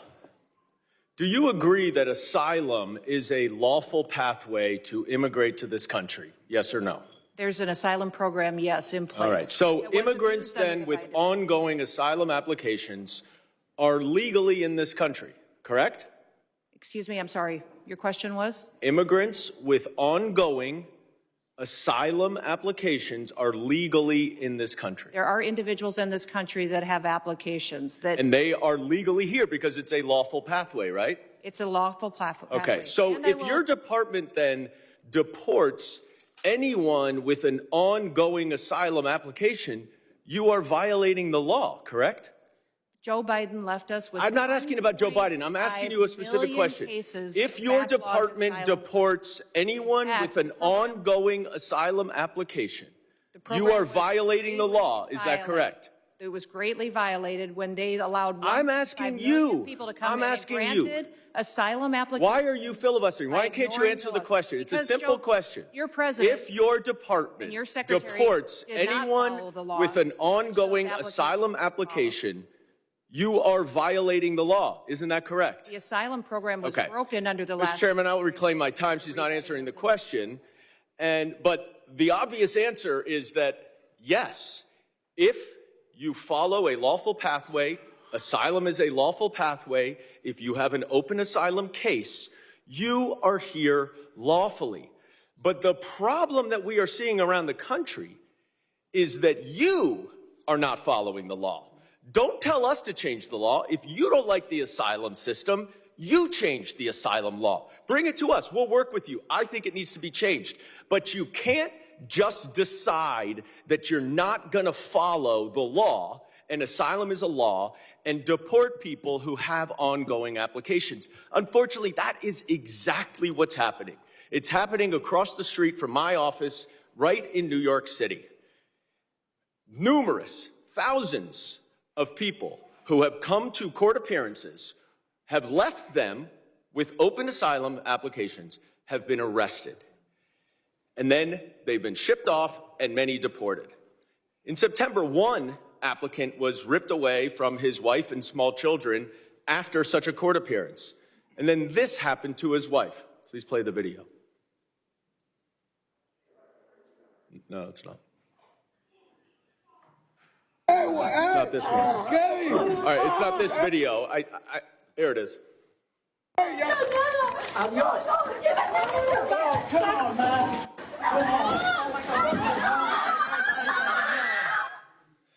Now, after this incident, your department issued a statement that said the officer's conduct in this video is unacceptable and beneath the men and women of ICE. Our ICE law enforcement are held to the highest professional standards, and this officer is being relieved of current duties as we conduct a full investigation. 3 days later, you reinstated that officer and you put him back on duty. I sent you a letter and asked you what investigation was done and why was he reinstated. You did not answer that letter. So I'm going to give you an opportunity right here to explain to me that if that officer's conduct was, quote, beneath the men and women of ICE, unquote, why did you reinstate him? Sir, that investigation was completed. I can give you that investigation and the information that you would like. This is well, I wrote you 2 months ago. Why haven't you given it to me yet? I'm actually surprised that you haven't gotten it. I'm going to ask my staff about that. Well, you shouldn't be surprised because generally speaking, you do not respond if not to thousands us. of your letters. Now, the other problem that we are seeing all over the country is that your officers are wearing masks, are dressed in plain clothes, often going around without identification. All of our officers are identified. I'm not asking a question. I introduced the No Secret Police Act to stop this. And we now have 113 co-sponsors so that they will not be masked and that they will identify themselves. Now, you say all of them are identifying themselves. That is not the case because last month in New York City again, the NYPD officers were injured by your masked, plainclothes ICE officers after they were called from 911 as residents witnessed your officers pulling individuals out of their vehicles and chasing them down the street. I also asked you what happened there. How were the NYPD officers injured by your officers? And you didn't respond. What's the answer? Sir, our individual officers Gentleman's time are identified. Time has expired. I yield back. I recognize gentleman from Texas, Mr. Gonzalez, 5 minutes. Thank you, Chairman. Thank you, Secretary Noem. Thank you, Director Kent and Director Glasheen, for your patriotism, your service to our country. Thank you to the families for allowing everyone to serve. We're grateful for that. Democrats like to show clip after clip. I represent a district that's half of the southern border. Our lives were turned upside down under Joe Biden, and now we have our lives back due to President Trump and due to the policies that y'all are executing. So thank you. I have one question, but I'm going to try to, if there's time. I think it'd be important for the American people to get an update on the role Coast Guard played in the Venezuela oil tanker seizure. But first, I'd like to once again, thank you for being here. And so I'd like to first thank you, Secy. Thank you for keeping our nation's critical infrastructure safe. You are our nation's cyber first responders. Thank you to the Coast Guard. During our Texas floods, you showed up, Coast Guard showed up, you saved lives. Thank you to the Coast Guard for all the work that they've done in Jayadov South. They've been the tip of the spear in the Southcom AOR for a long time. Their work often goes unnoticed. Thank you, HSI, for leading these anti-gang task force. They work. They're going out there. You're apprehending murderers. You're apprehending sexual offenders. You're doing it in a local, state, federal way. They're working. Thank you for that. Thank you, ICE. Thank you for keeping us safe by deporting all these people. I really appreciate the innovative idea of DHS owning its own airplanes. It's ridiculous that we had to essentially contract out in order to have these repatriation flights. That is a game changer. Thank you for that. Thank you, ERO, for adding bed space. This is exactly how we continue to deport the millions of convicted criminal aliens that are in this country. Thank you, NCTC, for keeping us safe. You're exactly right. We thank you for vetting, for going out and finally doing the role of vetting these people. You and I served overseas. Many of us did. And we know oftentimes it was more dangerous at the chow hall than outside the wire, right? So thank you for that vetting. Thank you, Border Patrol, for ending catch and release. Thank you, TSA, for keeping us safe during all our travel, and then also looking into any future vulnerabilities. Thank you, Secret Service. Thank you for not only keeping our leaders safe, but a lot of people don't realize Secret Service is key to school safety. I think that's just so important that brings us all together. I wanted to say I want to use the bulk of my time to just thank you, because we don't do that enough here. It's always finger pointing. It's always somebody else's fault. Please go back to your agencies and thank the men and women that are serving every day and helping to keep this country safe. With that, I'd like to give you a little time to talk about the Venezuelan situation and what the Coast Guard is doing.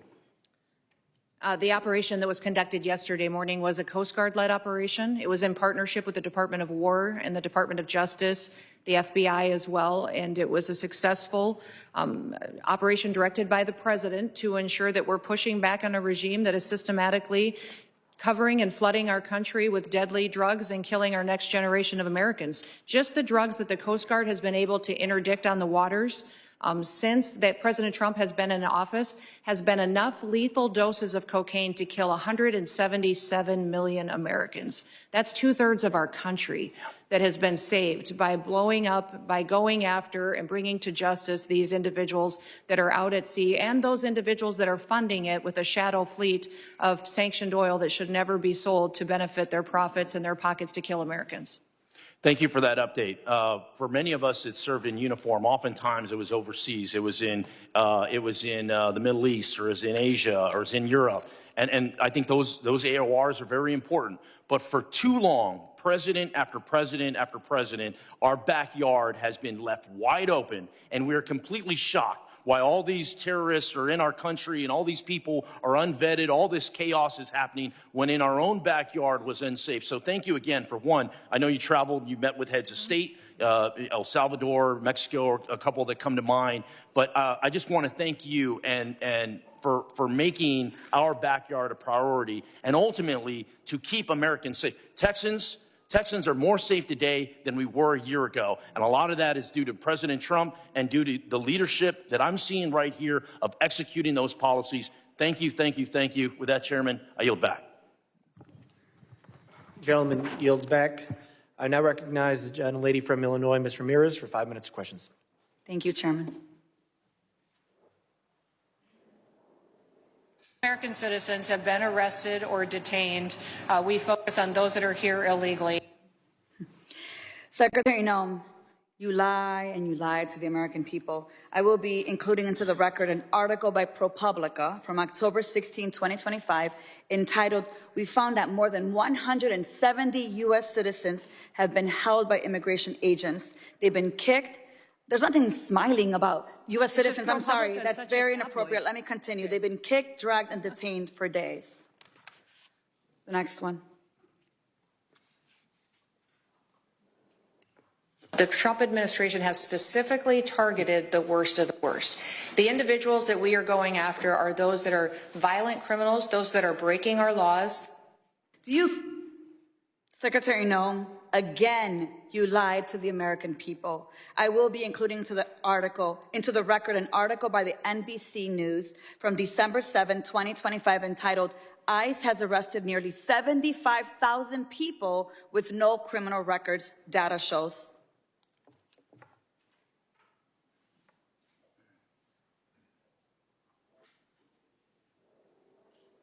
The co-equal branch of government, and it is your obligation as a member of the executive branch to honor decisions made by the highest court of the land. Yes or no, Secretary?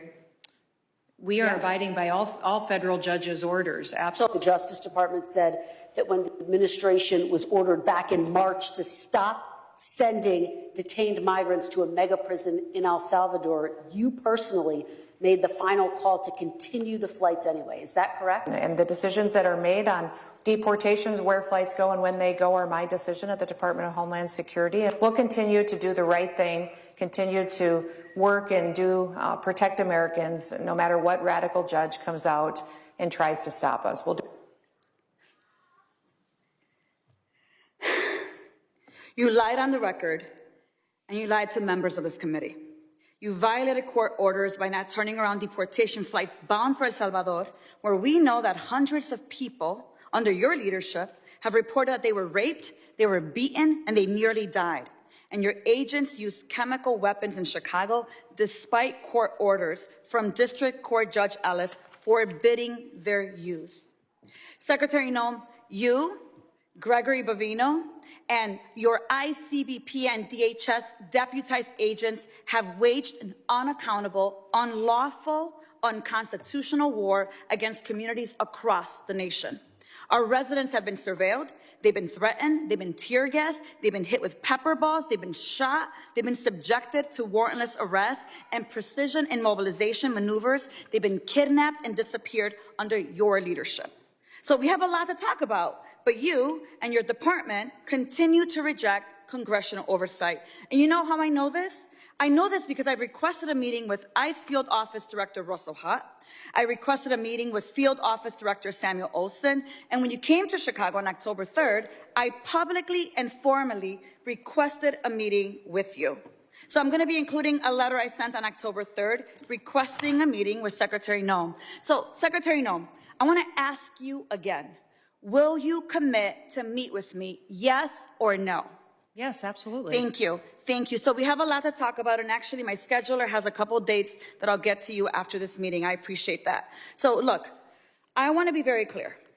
You have misused resources appropriated by Congress. You've engaged in unethical behavior. You have repeatedly made false and misleading statements to Congress and to the press, and you've undermined the separation of powers and disregarded the role of Congress and the courts. Bottom line, you lie with impunity.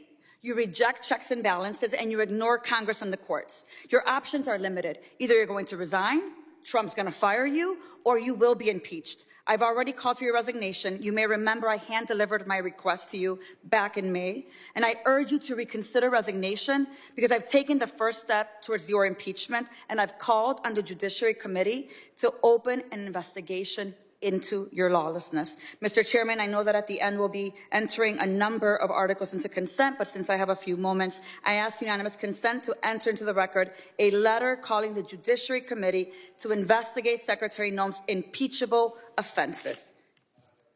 Whatever you choose, the American people will have justice, Secretary, and you will be held accountable.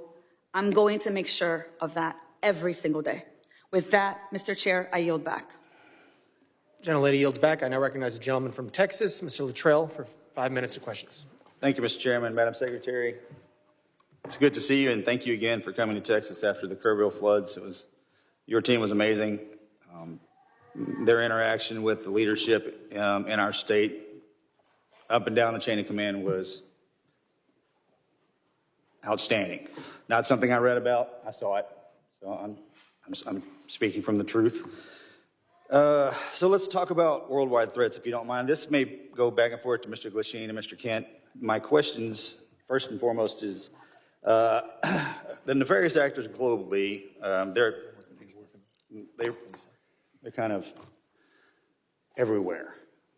And as we try to protect the motherland in the cyberspace, air, sea, and land, something that's come to my attention in the committee hearing we had earlier, undersea cabling.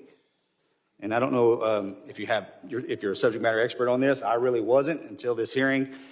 But a large amount of our information flows under the water, something that most people aren't aware of, but I can assure you that the bad actors globally probably are. Now, it's multi-jurisdictional from what I understand. It's the Department of Justice, it's Department of War, and then it's Department of Homeland Security. And they kind of juggle the effort. Can you give me some insight on the protection mechanism that Homeland Security has for our undersea cabling? And I consider this a very viable threat specifically for information flow, considering everything that goes back and forth across the water. Can you give me a kind of a high-level briefing considering the atmosphere of what we're looking at?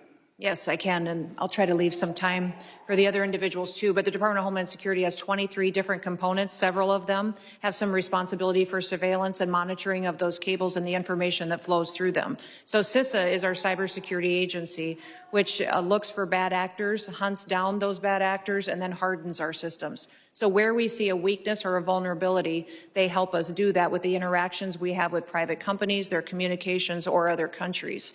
But then we also have our Coast Guard out on the waters each and every day, which help us with surveillance activities to see if there's nefarious actors that would be out there jeopardizing those systems. We have INA, which is our intelligence and analysis.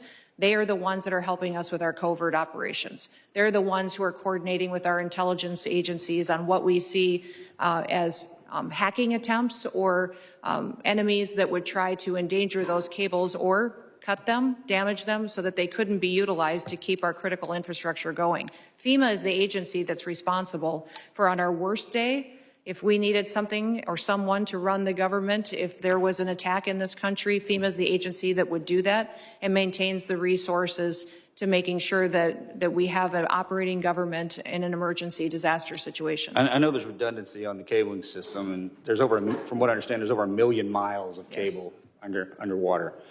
I want to make sure that we have enough protection in place so the ripple effect is not catastrophic to the country. Mr. Kent, you got something to add to that? I was going to shift over to Mr. Glasheen. In terms of undersea cabling, no, I do not. Okay. Mr. Glasheen, I have a question for you. So as far as trafficking, human trafficking, drug trafficking, this always hurts me to say this, but Houston, Texas is in my district, and it is the worst city in the country for sex trafficking in the country. I just cannot believe that. What is the FBI doing amongst other agencies? You just happen to be sitting here in front of me. And Madam Secretary, you can probably jump in on this too. Enough's enough. I understand the complexities of the World Wide Web and how these bastards are doing this, and we can't seem to grab a hold of them. What's the answer? Our HSI investigators specialize in child trafficking and human trafficking. They get up every single day and hunt down those individuals that victimize our children and partner with nonprofits and other agencies with the FBI to do that. Yes, it's shocking to me that Houston is one of the hotbeds as well. We need to take a better look at this because we're losing. I mean, we're losing so bad, I don't even know how to define it. And this has been happening. I said this exact same thing to Mr. Mayorkas, and if I was here before that, I'd say the same thing again. It's just, we have not figured it out. Mr. Glasheen, you got anything for that? Yeah, I would tell you, it's been a priority with this director. And, you know, so far this year, compared to last year, we have 300 plus human traffickers arrested, up 15%. I'm sorry, sir. Mr. Chairman, I'll yield that. I appreciate that, and I'll catch you after if one of the following witnesses wants to give him some time to answer that very important question, they can do that. Gentleman yields back. I now recognize the gentleman from New York, Mr. Kennedy, for 5 minutes. Thank you, Mr. Chairman. Secretary Noem, with about a year as DHS Secretary under your belt, there's no shortage of criticisms for me to choose from today. You've deported American citizens, bringing a level of inhumanity to this nation's immigration laws that I haven't seen in my lifetime. You've terrorized communities, including my own in Buffalo, New York, vowing to go after the worst of the worst, but instead detaining women, children, and hardworking individuals in pursuit of the American dream.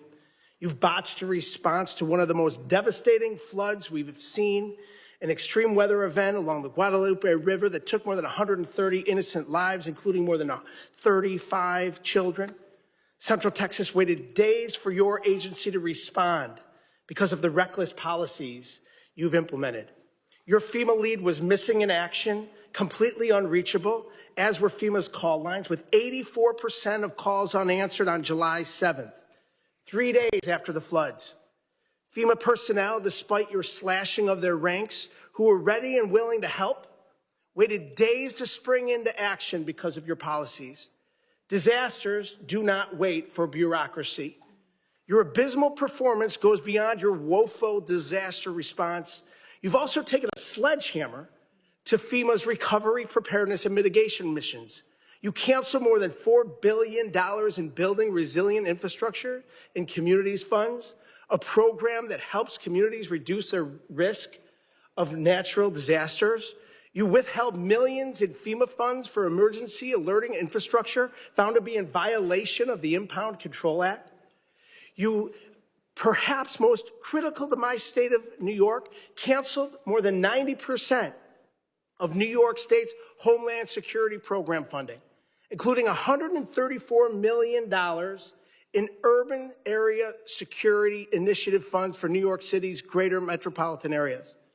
You have mismanaged these grants to the point where cities and states, including New York, are suing you to recover counterterrorism funding that's lawfully theirs and that Congress intended for them to receive. It's a tragedy that we're here today discussing these cuts to counterterrorism and security grant funds for a city that was the main site of the September 11th attacks, The entire reason your department was established in the first place. As the ranking member of the Subcommittee on Emergency Management, it's my responsibility to show the American public how you've systemically upended FEMA and emergency preparedness as we know it. So I have a couple of questions. Simple yes or no answer will suffice. Would you agree with the national security officials' assessment that the United States has been operating in a heightened threat environment for several years now? Yes. Yes or no? Would you say New York City is susceptible to these kinds of security threats? Yes, and that's why they should spend. So with New York City being the number one terrorist target in the nation, the federal government gave them with New York City being the number one, I reclaim my time, with New York City being the number one security threat in this nation, it's unconscionable that you would cut $134 million in urban area security initiative funding for the city of New York. What compelled you to knowingly make our cities less safe with these funding cuts? What compels you, your mayor, and your governor to release thousands of criminals on the streets rather than to turn them over to ICE? You'd rather release a murderer out onto your street, you cut $134 million in funds to support the security of New York City and the state of New York, the number one threat in this nation. In your own words, your cuts are blatantly political, callous, and outright dangerous. It's clear you have no interest in countering real threats in the homeland. While high-risk cities and disaster zones wait for help, you've devoted the past 11 months of violent raids, anti-police policies, and nonstop photo ops. You've brought shame to a department that was created after 9/11 in a time of unity to protect our people. Your failure to lead is a direct threat to the homeland security in our nation, and you should resign immediately. I yield back. Gentleman yields back. I now recognize the gentleman from Alabama, Mr. Strong, for 5 minutes of questions. Thank you, Mr. Chairman, ranking member, and members of this committee. I thank you, too, to our witnesses for being here today, for your work to protect the homeland in an increasingly complex threat environment. My question today focuses specifically on the evolving drone threat. Mr. Glasheen, the FBI's National Counter-UAS Training Center at Redstone Arsenal, is now the central hub for preparing federal, state, and local partners for drone threats at major events. What makes Redstone Arsenal such an effective location for this mission, and how does that setting support the scale of training required for World Cup, America 250, and the 2028 Olympics? Thank you for your question, Congressman. What makes Redstone a great partner for us is, one, the support that we have from Congress. Number two, the space we have there. The FBI has been in Huntsville for a long time. Huntsville also houses our Special Agent Bomb Technician Program, where we train bomb technicians, EOD professionals across the United States, and we model the counter-UAS school off of that. So that proof of concept has been in place, and we're mirroring that process to train the counter-UAS operators. Thank you. I was there for the inaugural graduation. I'm telling you, it is most impressive. I can assure you there's no other location in the country that offers the same mix of controlled airspace, testing ranges, partnered agencies, and mission infrastructure that the FBI has at Redstone Arsenal. Counter-UAS has the ability in Huntsville to jam, block, drop, intercept, and do forensics. As demand for this specialized training grows, what investment should Congress prioritize to ensure long-term stability for this mission at Redstone? I'd say yesterday, or the legislation in front of, I think, the Senate right now for the NDA, for the authorities, that'd be the first step to give us the ability to lawfully use the counter-UAS authorities. I think additionally, is just like the computer technology, it evolves, with the months. And so the counter-UAS technology is going to change, so have the appropriate funding and support to stay up with that technology so we can mitigate the threats that our nation faces. Thank you. Those graduates were from all over the country, and it was most impressive. Secretary Noem, this committee has failed to thank you for your faithful service to America. The southern border is closed. Human smugglers, drug traffickers, and illegal aliens that invaded this country from more than 160 different countries are being returned to the country of their origin. Fentanyl poisonings are down more than 35%. Secretary Noem, thank you for your efforts to keep these drugs out of our country in an effort to save a generation of Americans. It's not a Republican issue. It's not a Democratic issue. It's an American issue. And I thank you. Secretary Noem, many of the most advanced counter unmanned aerial systems technologies are being tested and evaluated in North Alabama. How is DHS ensuring that those capabilities transition quickly into field use, particularly ahead of these major events? And what more can Congress do to accelerate the pipeline? No, we appreciate the authorities that are necessary for us to operate, and standing up a drone program and counter drone program is one of the top 3 priorities of the department this next year to meet the threats that we face every day. Every day, our Secret Service, our Coast Guard, our Border Patrol are seeing drones used against them. Criminals using them to surveil them, to find out law enforcement operations, and to leak them, and to put their lives in danger. So making sure that we have the ability to operate and to see far into the future and over our operations is important, but we also need the opportunity to take them down when necessary. We've seen the cartels using weaponized drones against each other. We know it's only a matter of time before we see that here on the homeland. My job is to make sure that we're prepared and that we're equipped, and to advocate to you for the authorities that we need to make that happen. Thank you. With the new counter-UAS authorities expected to be enacted as part of the National Defense Authorization Act, the next challenge is execution. What concrete steps is DHS planning to take in the coming months to ensure that these new authorities are fully operational before the FIFA World Cup, the Olympics, and America 250? And I even want to take it even further. You start looking at college football, we've got to take it even further rather than they're all large gathering events. I actually had the Secretary of Security of the Southeastern Conference before Mr. Kennedy and my committee, and it was unbelievable. On any given weekend, 8 to 10 football stadiums with greater than 90,000 people there. We must defend the home front. And I'm sorry that my time has expired, but I thank you for being before this committee today. Gentleman yields. I now recognize the gentlelady from New Jersey, Ms. McIver, for 5 minutes of questions. Thank you, Mr. Chairman and Ranking Member, for holding this hearing today.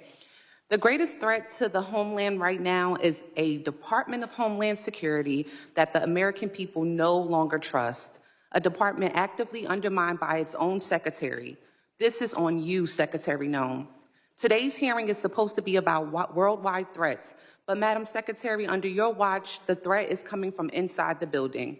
Because when DHS, the department charged with keeping Americans safe, is caught breaking the law, lying to the American public, systematically dismantling oversight, fueling bigotry, and targeting vulnerable communities, trust is broken.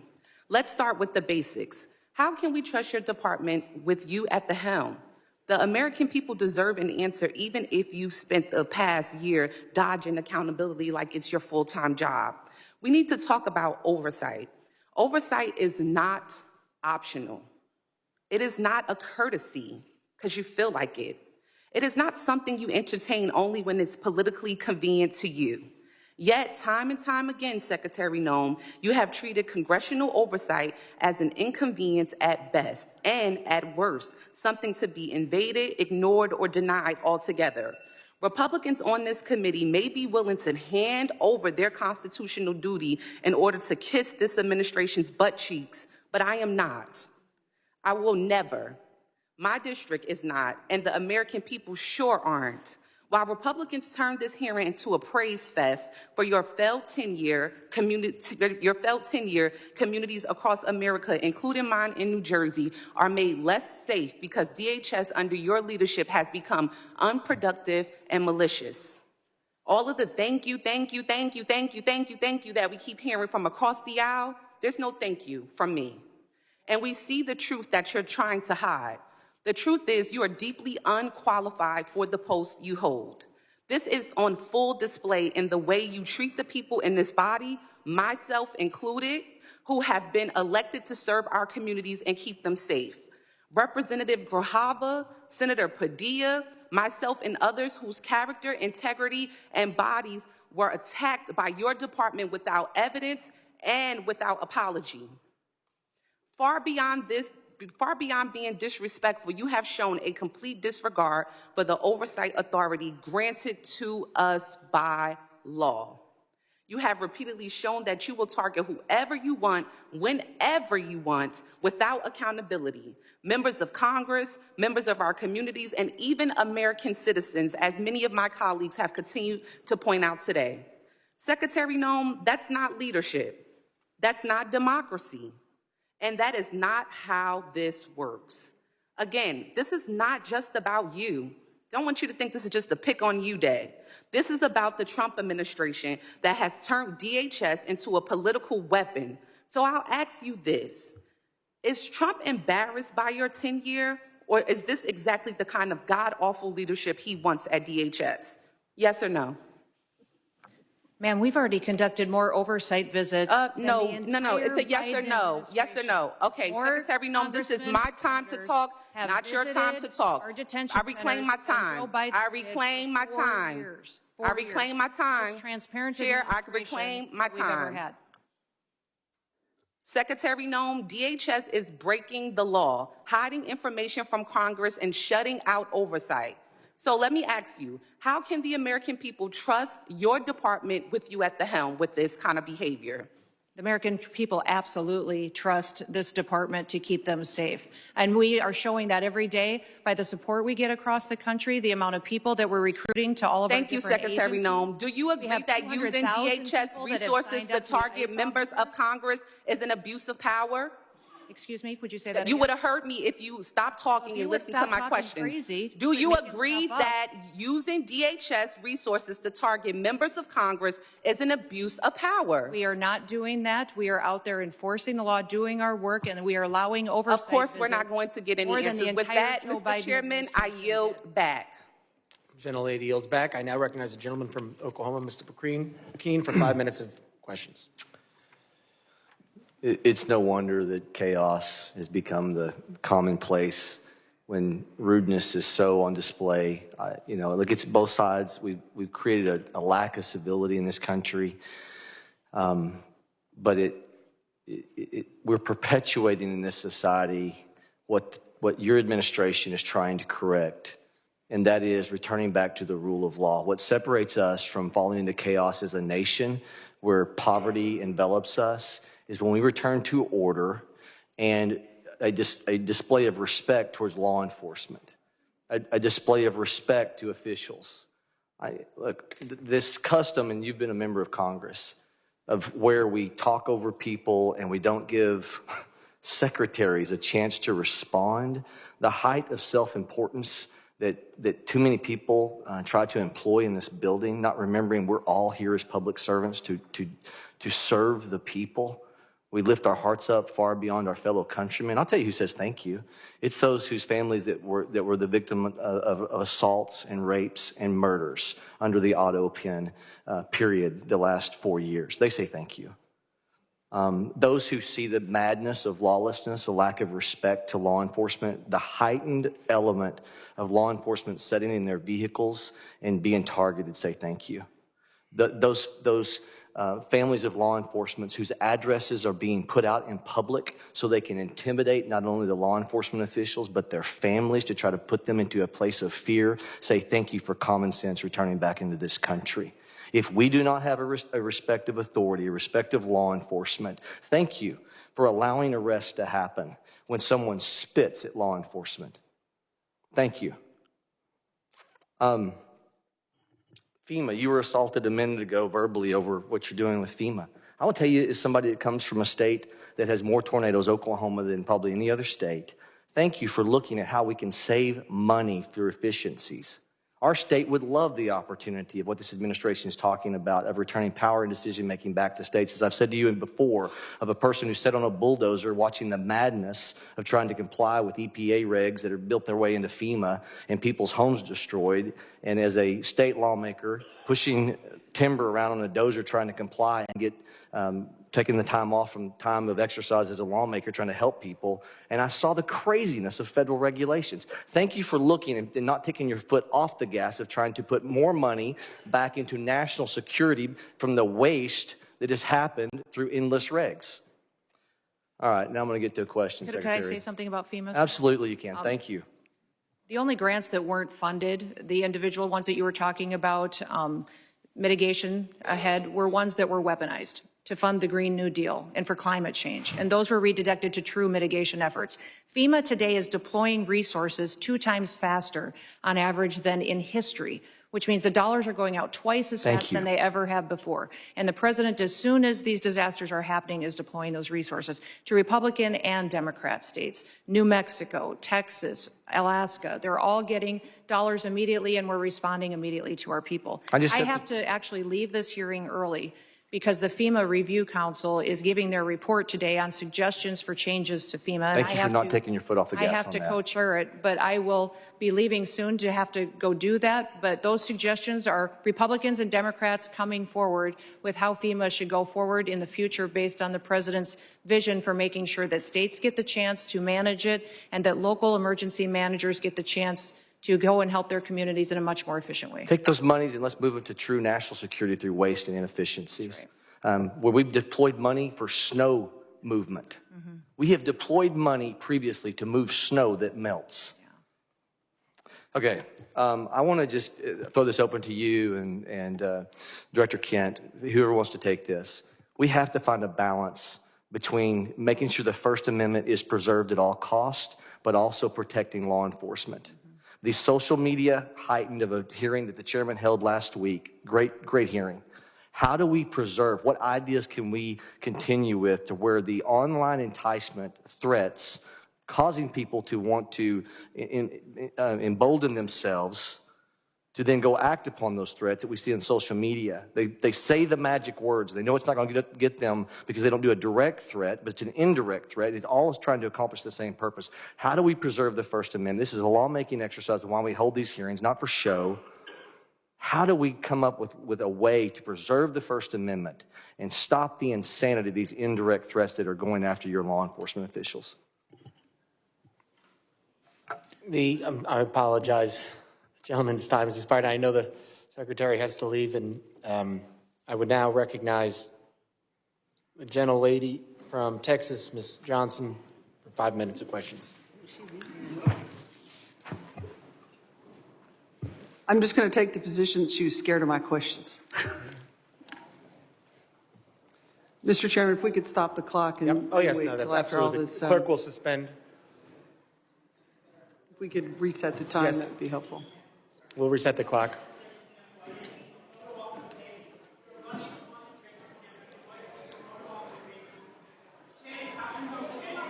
Gentlelady, prepared?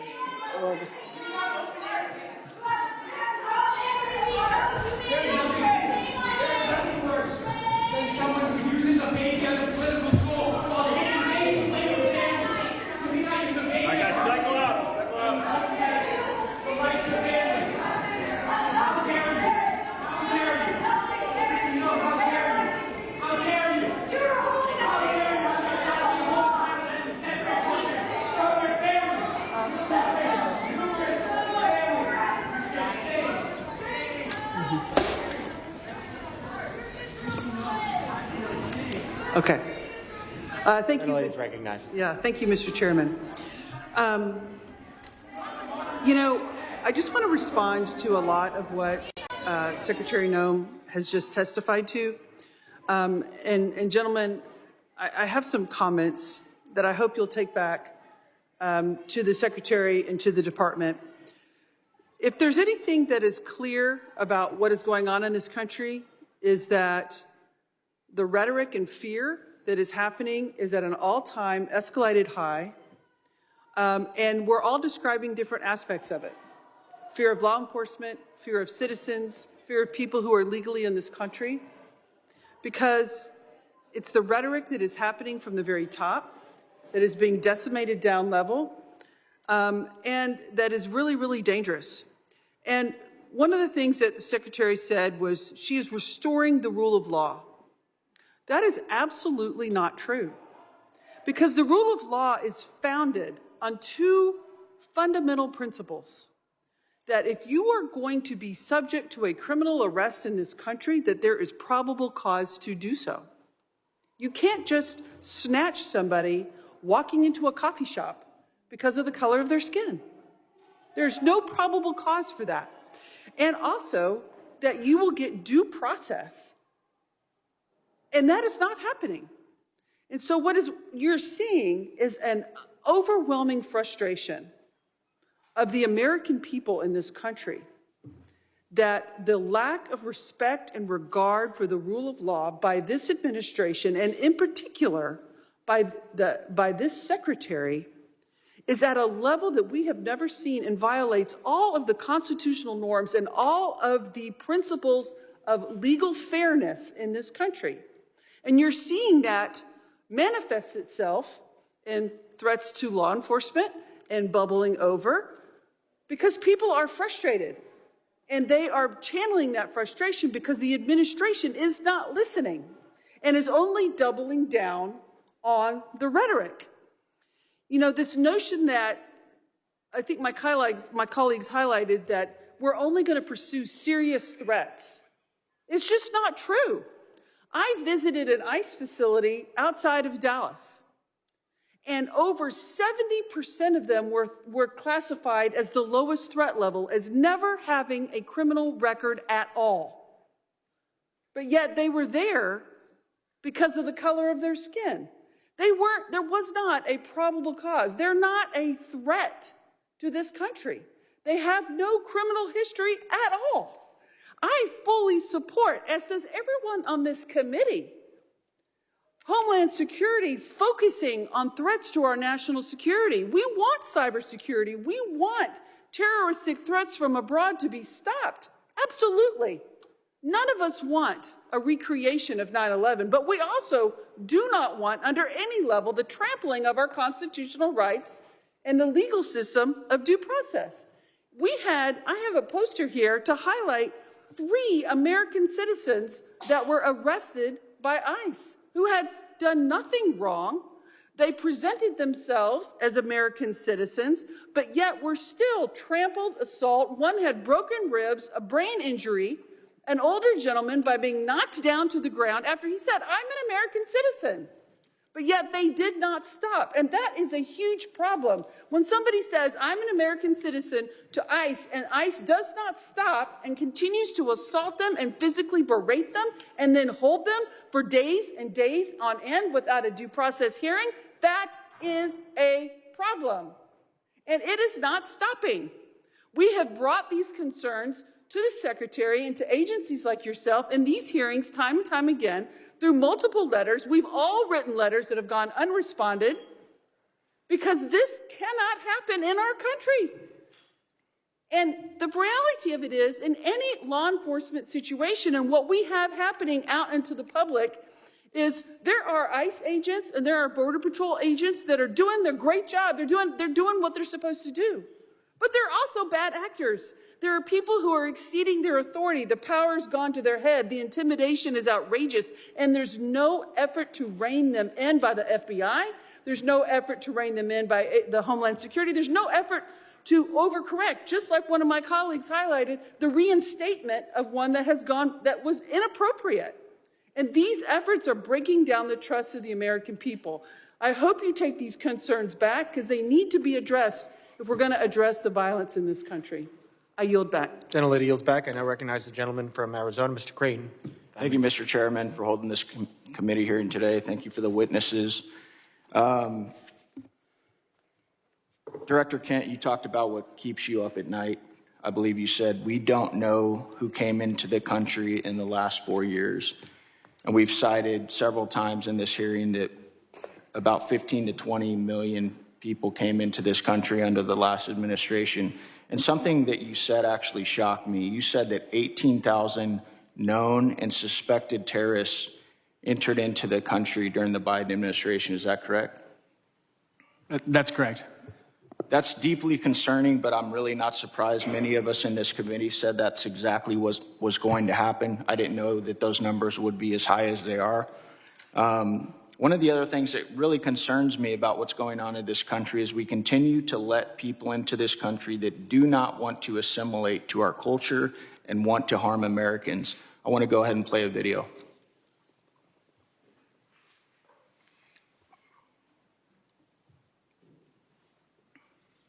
Law should be above the U.S. Constitution. Yes. Should Sharia law be over the U.S. Constitution?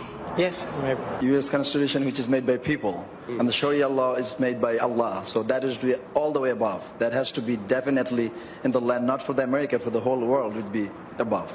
So that should be above the U.S. Constitution? Yes. Do you feel more comfortable living under American law, or do you feel more comfortable living under Sharia law? Sharia law. I'm a Muslim. I prefer Sharia law.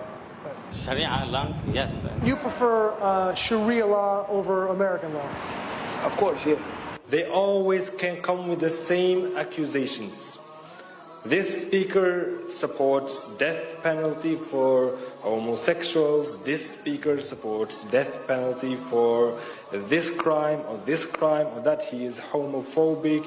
These are general views that every Muslim actually has.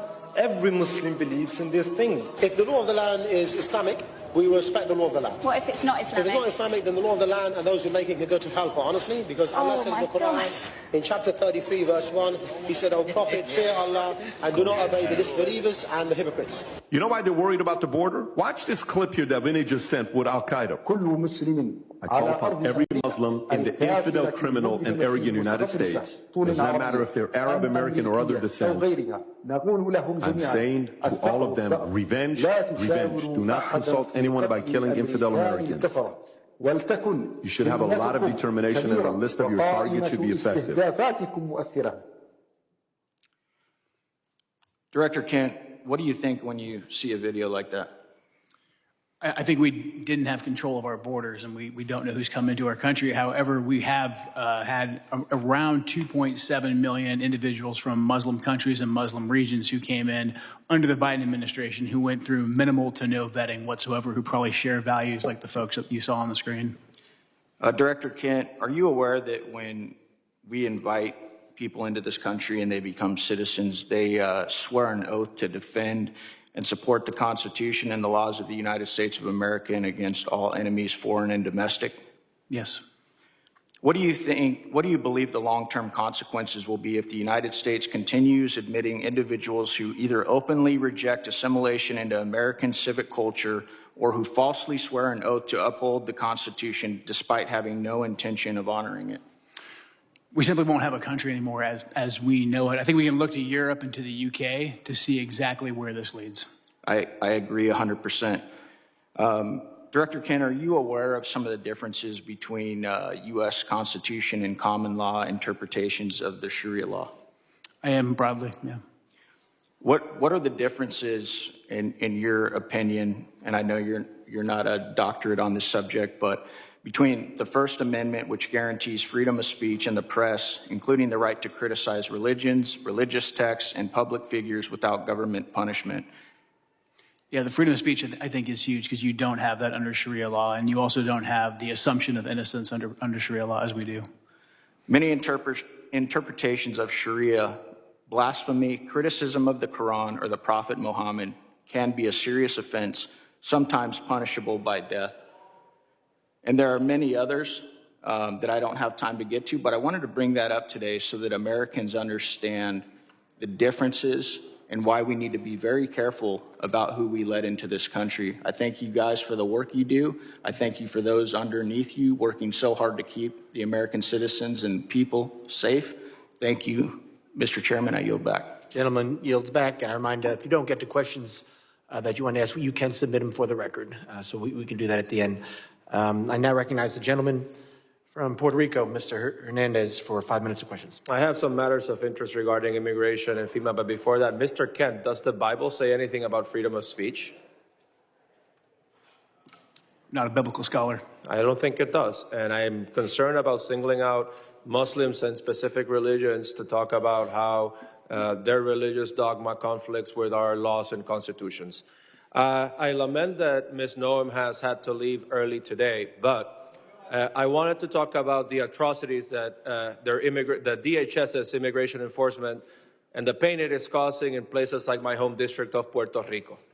Just a few weeks ago, we witnessed ICE shove a pregnant woman. I cannot imagine, as an expecting father myself, the anxiety that family must have gone through when they took that person to the hospital and treated her for her injuries. Also, a few weeks ago, CBP detained Aracelis Terrero from the streets of Cabo Rojo. They put her on a plane, they sent her to Texas. She was in a detention facility. She was removed from the detainee location service, and she was not allowed to contact her attorney.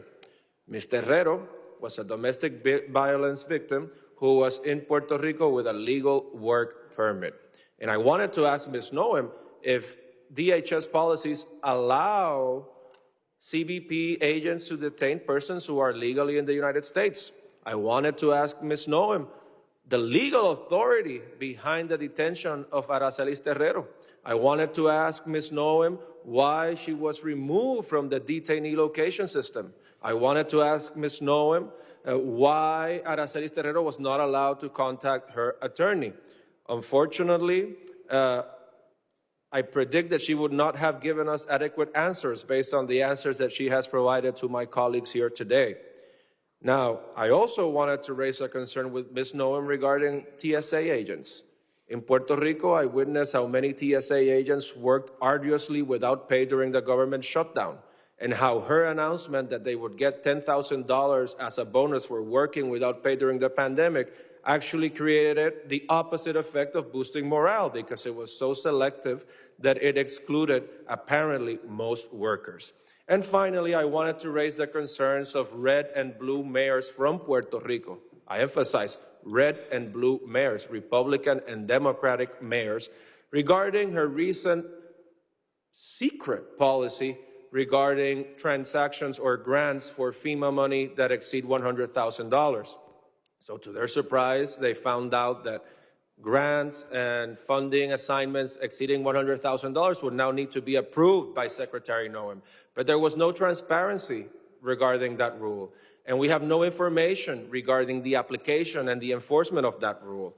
And I sent her a letter with 15 other members asking those questions, and I got a letter in response that has no answers to these questions. And I wanted to urge her to reconsider this policy that is delaying aid and reconstruction funds for the people of Puerto Rico, which are still suffering 9 years after Hurricane Maria, and that this is affecting Republicans and Democrats, that reconstruction should not have a party ID, and that instead of fighting the bureaucracy, this has made the bureaucracy worse.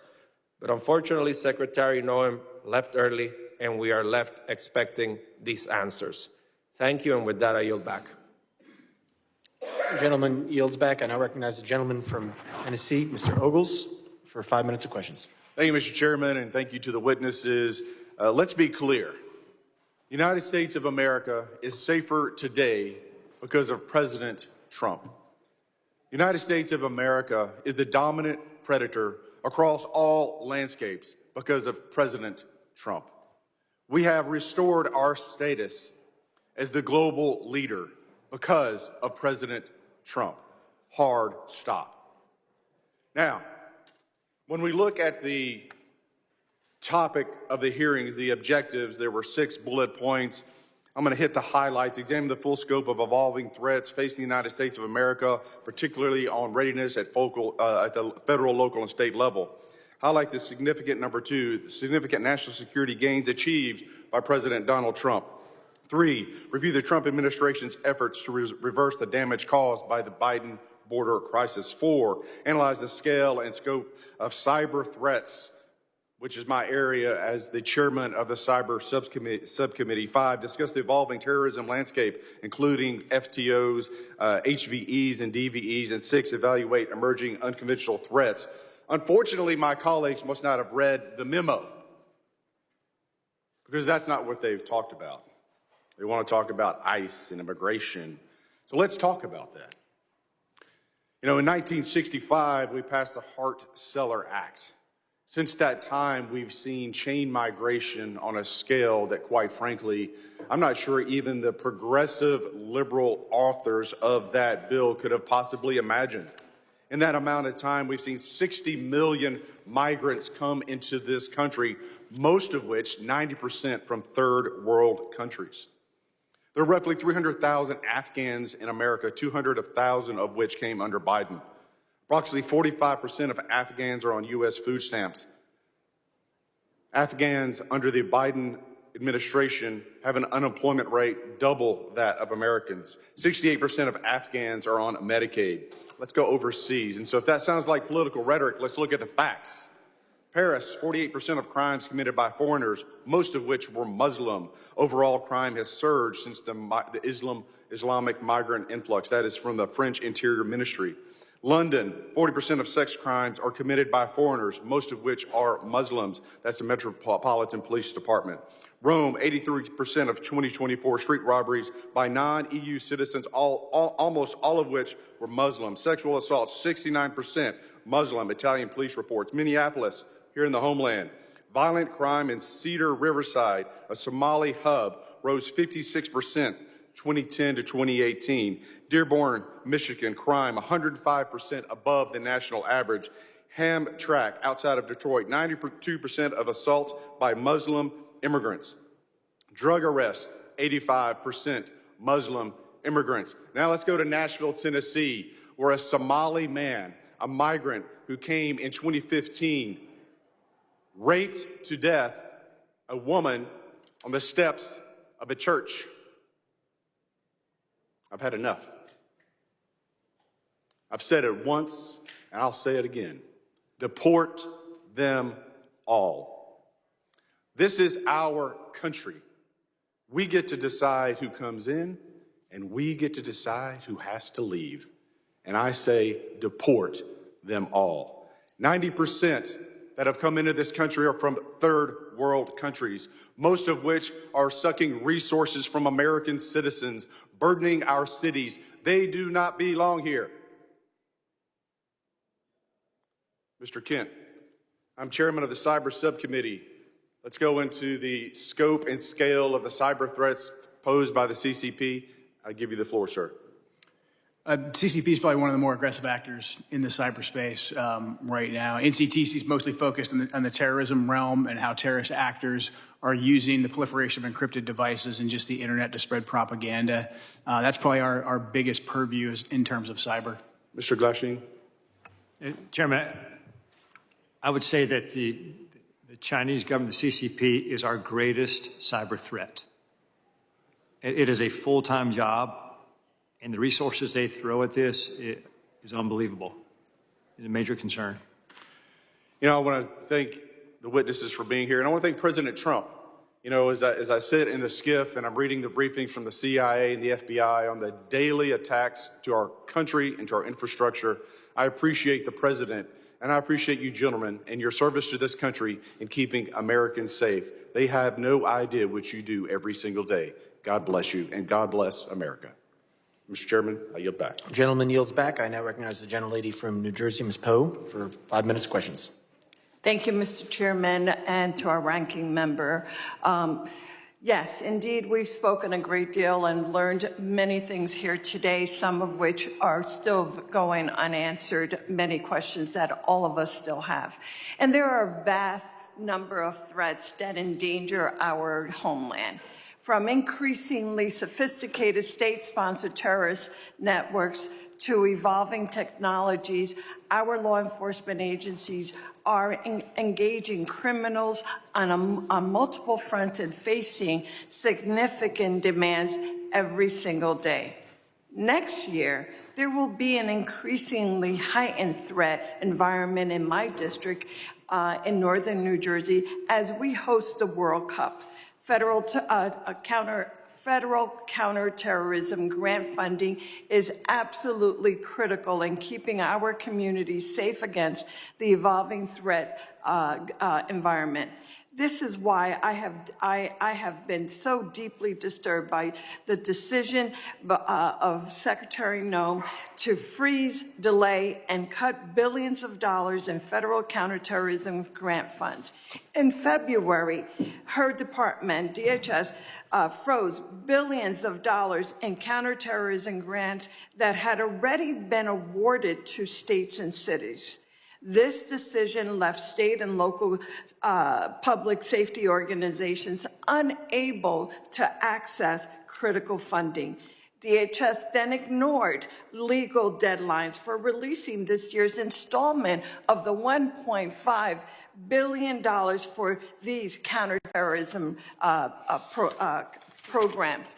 And when DHS finally released this funding, she abruptly and illegally slashed funding to states with Democratic governors like New Jersey. States and localities have sued in federal court for funding owed by the federal government that was appropriated for them by Congress. In October, I sent a letter to Secretary Noem, and if she was here, I would be saying this directly to her, signed by all of my Democratic colleagues in New Jersey's delegation, demanding that she stop playing politics with federal counterterrorism funding and immediately restore New Jersey's allocation. Specifically, I'm referring to the 50% cut to New Jersey's allocation of the Homeland Security Grant Program, which includes the Urban Area Security Initiative and the State Homeland Security Program. This is the single largest preparation grant program in the Federal Emergency Management Agency. New Jersey has relied on these federal grants to respond and prepare against terrorist attacks. When she published the notice of funding opportunities for the Homeland Security Grant Program, she stated that her intent to allocate this funding was going to be based on statutory risk assessment and an analysis of relative risk to terrorism faced by the 100 most populous areas in the country. Under this process, New Jersey was preliminarily allocated around $19 million, but DHS final award notification, our state received just $9 million. The final award notification failed to explain why such drastic cuts were made. Instead, she simply stated that it was done, quote, per DHS directive. To this day, we have still not received, I have not received a response to my letter. And I absolutely cannot understand and am so incredibly disappointed by the fact that this administration continues to try and attempt to walk all over this body. Congress is Article 1 branch, and we demand that we've received the respect that is due and that she respond to the questions, and that is her responsibility and her job. Mr. Chairman, I yield back. Thank you. Gentlelady yields back. I now recognize the gentlelady from South Carolina, Ms. Biggs, for 5 minutes of questions. Thank you, Mr. Chairman, and thank you to the witnesses for being here today. I know you have a really difficult job. I want to take a moment just to highlight the fantastic work of the Homeland Security Advisory Council. I think when I say this, I speak on behalf of our entire South Carolina delegation when I say that I'm pleased to see South Carolina's own Governor Henry McMaster appointed to chair the HSAC. Since its inception in 2002, the Council's mission has been to offer the Department real-time advice across the whole spectrum of security issues, and I think this is especially critical for a state like mine in South Carolina, where we face everything from severe weather events such as Hurricane Helene to major port security and cyber security concerns. But I'll move on, and I would like to direct this statement to Director Kent.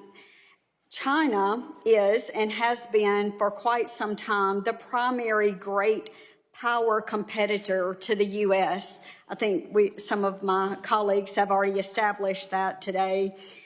And I think we've identified the pacing challenge for our national security strategies. Chinese companies have made land acquisitions near sensitive military sites in the U.S., and Chinese researchers have engaged in espionage and intellectual property theft. Chinese national encounters at our northern and southern borders surged in fiscal year 24, and China remains the primary supplier of precursor chemicals contributing to American overdose deaths. So my question, Director, is to what extent do you see a nexus between China's destabilizing activities and the terror threat landscape in the United States? Thank you for that question. That's a very important topic, especially in terms of fentanyl and the precursors the Chinese Communist Party provides. Working directly with the cartels, we have agents of the Chinese Communist Party, some directly affiliated and some indirectly affiliated, that are working with the cartels to continue to change essentially the recipe of the fentanyl, because as we designate these different precursors and they kind of fall off the market or become more regulated, these advanced chemists will then come into play, and they're the ones that provide the new ingredients, the new ways to manufacture fentanyl that kills American citizens. So this is something that we're looking at, in particular the relationship between these Chinese actors and the Mexican drug cartels. Well, thank you so much. And sir, if you have any additional information, I'd be happy to hear. Yes, ma'am. Thanks for the opportunity. I think to your question is, if our country is destabilized, it creates a lot of vulnerabilities for us. And whether it be the fentanyl is what you're talking about here, it could definitely affect our national security. Regarding the fentanyl, one thing Director Patel recently did is we've recognized the challenge that fentanyl faces in the United States. And instead of continuing to address the symptom, look at the root of the problem. He recently went over to China, met with his counterparts in MSP, and they agreed to put 13 precursor chemicals on an export control list. And if we can prevent the chemicals and the precursors coming to the United States or into the, Mexico or anyone that puts together the fentanyl that comes into the United States, that can have a greater effect to reduce that threat to the United States. Well, thank you so much, and I appreciate you being here and hope you realize how important your work is. And I know the district, my 3rd district of South Carolina, is counting on you to continue that hard work. I yield back, sir. Gentlelady yields back. I now recognize the gentleman from Virginia, Mr. Walkinshaw, for 5 minutes of questions. Thank you, Mr. Chairman. I regret that Secretary Noem tapped out after 2 hours, but nonetheless, I want to focus on an issue that I think is really important: the misuse of taxpayer funds and the steering of DHS funds to politically connected firms tied to the Secretary's office, while hiding that activity from the American people. Secretary Noem has been criticized by members of her own party and by the Trump administration for being slow and ineffective when Americans actually need her help. Republican Senator Tom Tillis said she was, quote, slow off the mark in getting disaster aid out the door. A senior administration official recently told Politico that there was, quote, some fishy stuff going on with money at DHS. And the veto authority she handed to Corey Lewandowski over contracts and grants has delayed life-saving resources after disasters. So when it comes to helping disaster victims, she's been slow and ineffective.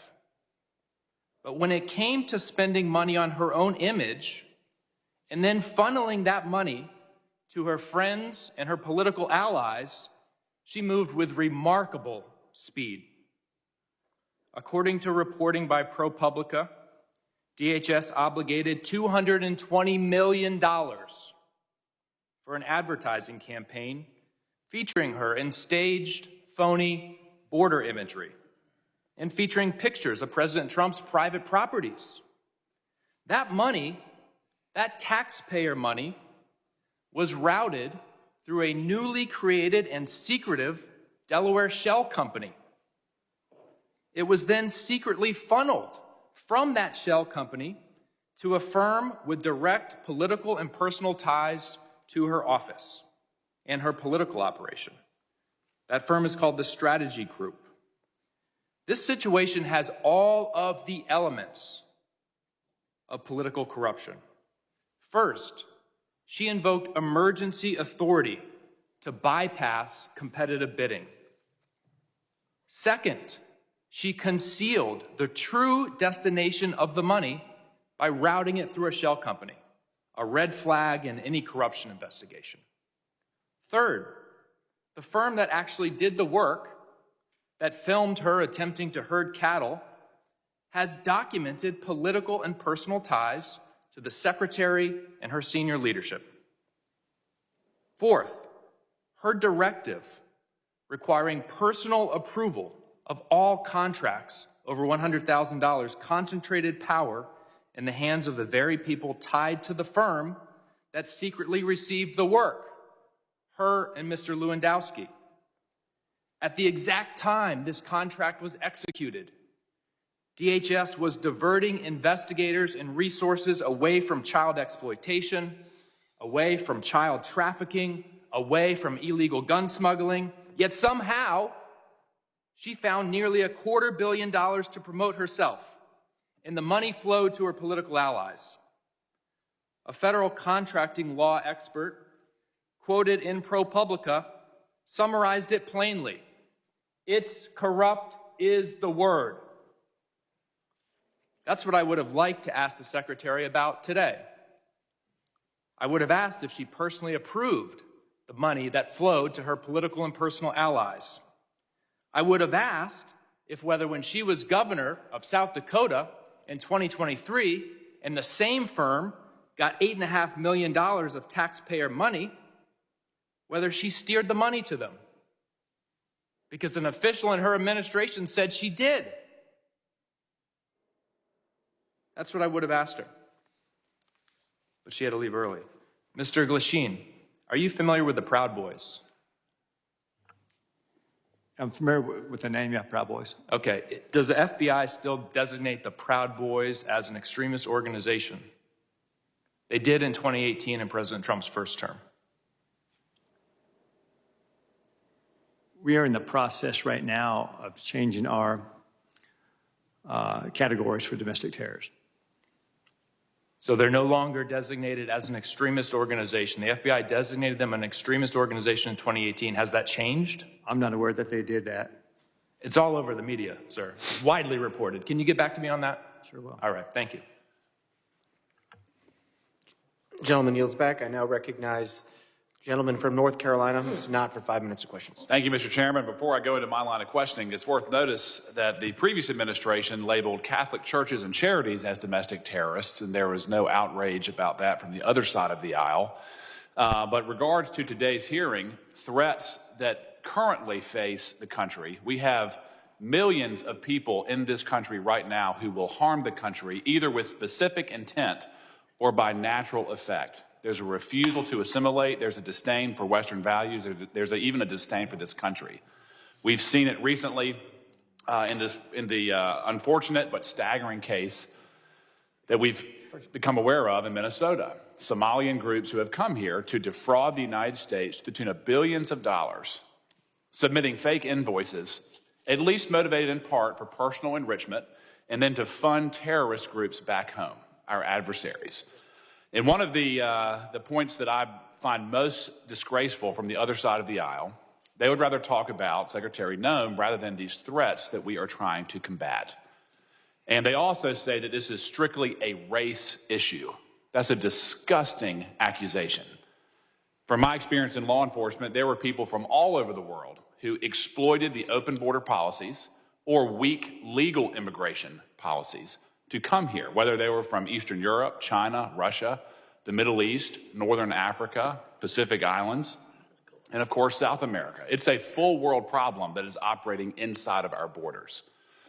So, Mr. Kent, let me just start with you. How can we programmatically identify, again, these threats that arrive at the point of millions of people who are here specifically harming the country? So right now we're in the triage phase. We've already identified 18,000 individuals who have ties to known suspected terrorists and terrorist organizations. So we're starting with them, working with DHS and the FBI to locate and deport them. But as you pointed out, it is a much bigger problem. We've had 2 to 2.7 million folks from Muslim countries, Muslim regions that have come into the country under Biden with minimum to no vetting. Well, I asked you the question, how do you vet someone that doesn't come from a functioning country? Exactly. You simply can't. That's why prior to the Biden administration, these individuals, even ones who wanted to claim asylum, they had to go to the first safe third country. And it would take 18 months to 2 years to properly vet them. Biden threw all of that out the window. We were assured by Secretary Noem's predecessor that every Afghani refugee who came in under the asylum program was thoroughly vetted. Was that true? That was a lie. Any of those individuals who were vetted, such as the terrorists in D.C., they were vetted under a war zone standard to see if they could serve as a soldier or as a guard or a cook or something like that, to see if they posed a threat to us tactically in Afghanistan or Iraq, but not to be our neighbors. Two completely different systems of vetting. The Biden administration used the tactical vetting as a ruse to get millions of people into the And then once they were here, we have eyewitness testimony that they were deployed to military bases and then picked up by people who were already in the country, never to be seen again. Is that consistent with what you've seen in your current position? Absolutely. We're having a hard time running down where a lot of these individuals are. That's why we haven't been able to locate and deport all of them rapidly. What tools can we assist you with in identifying these self-radicalizing circles who are inside the country currently? One thing that I want to be sure that the people who are watching this know is that the shooter who committed the act of terrorism against the 2 National Guard members, he was radicalized here. How are we going to identify, again, the people who are inside of our own borders, empowering our enemies to commit harm inside this country?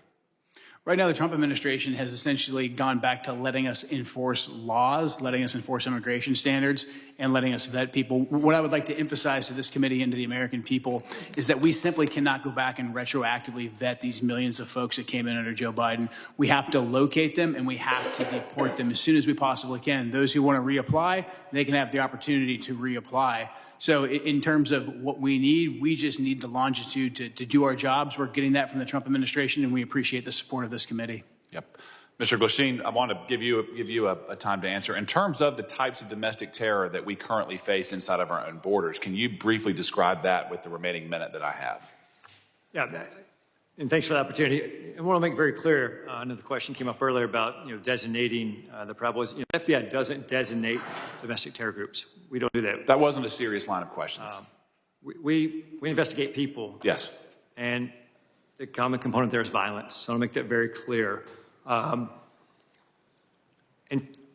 so in terms of regarding the domestic terrorism threat, we have over 1,700 domestic terrorism investigations in the U.S. And with respect to Antifa, which was asked earlier, we have approximately 70 Antifa investigations. Our arrests with Antifa-related subjects are up 171% this year. Gentleman's time has expired. Thank you. I now recognize gentleman from Louisiana, Mr. Carter. 5 minutes of questions. Thank you, Mr. Chairman. Thank you, witnesses, for being here. I represent the New Orleans region where we welcome partnership. We do not welcome occupation. What we're seeing unfold in our community is not public safety. It's a political stunt wrapped in badges, armored vehicles, and military uniforms. ICE and Border Patrol agents have descended into our community with no transparency and no meaningful coordination with local officials. The militarized forces who are not trained in our local laws, not trained in community-based de-escalation, and do not know our neighborhoods or our people. This is a recipe for disaster, confusion, and dangerous mistakes. Our communities are not a stage for political theater. If this administration wants to partner, then act like it. Share the plan, respect local law, and work with us, not around us. Unfortunately, Kristi Noem, our secretary, had to leave in the middle of a very important conversation to go and talk about dismantling FEMA, a discussion we'll have at another time that for the life of me, I simply can't understand why we would want to decentralize the Federal Emergency Management Agency, an agency that is needed more now than it was needed when it was first created, as natural disasters continue to happen more often than ever before. In places, it's never happened before. But nonetheless, if she were here, but she's not, I'll ask her chair. Secretary Noem, I recently stood with local elected leaders from the city of New Orleans and our mayor-elect, Helena Moreno, as they urged DHS agents to commit to transparency, due process protections, identifiable federal agents, safeguards against discriminatory enforcement, and humanitarian protections. I would ask her if she were here, but she isn't. Ma'am, will you commit your department to uphold these values during the current operation in Louisiana?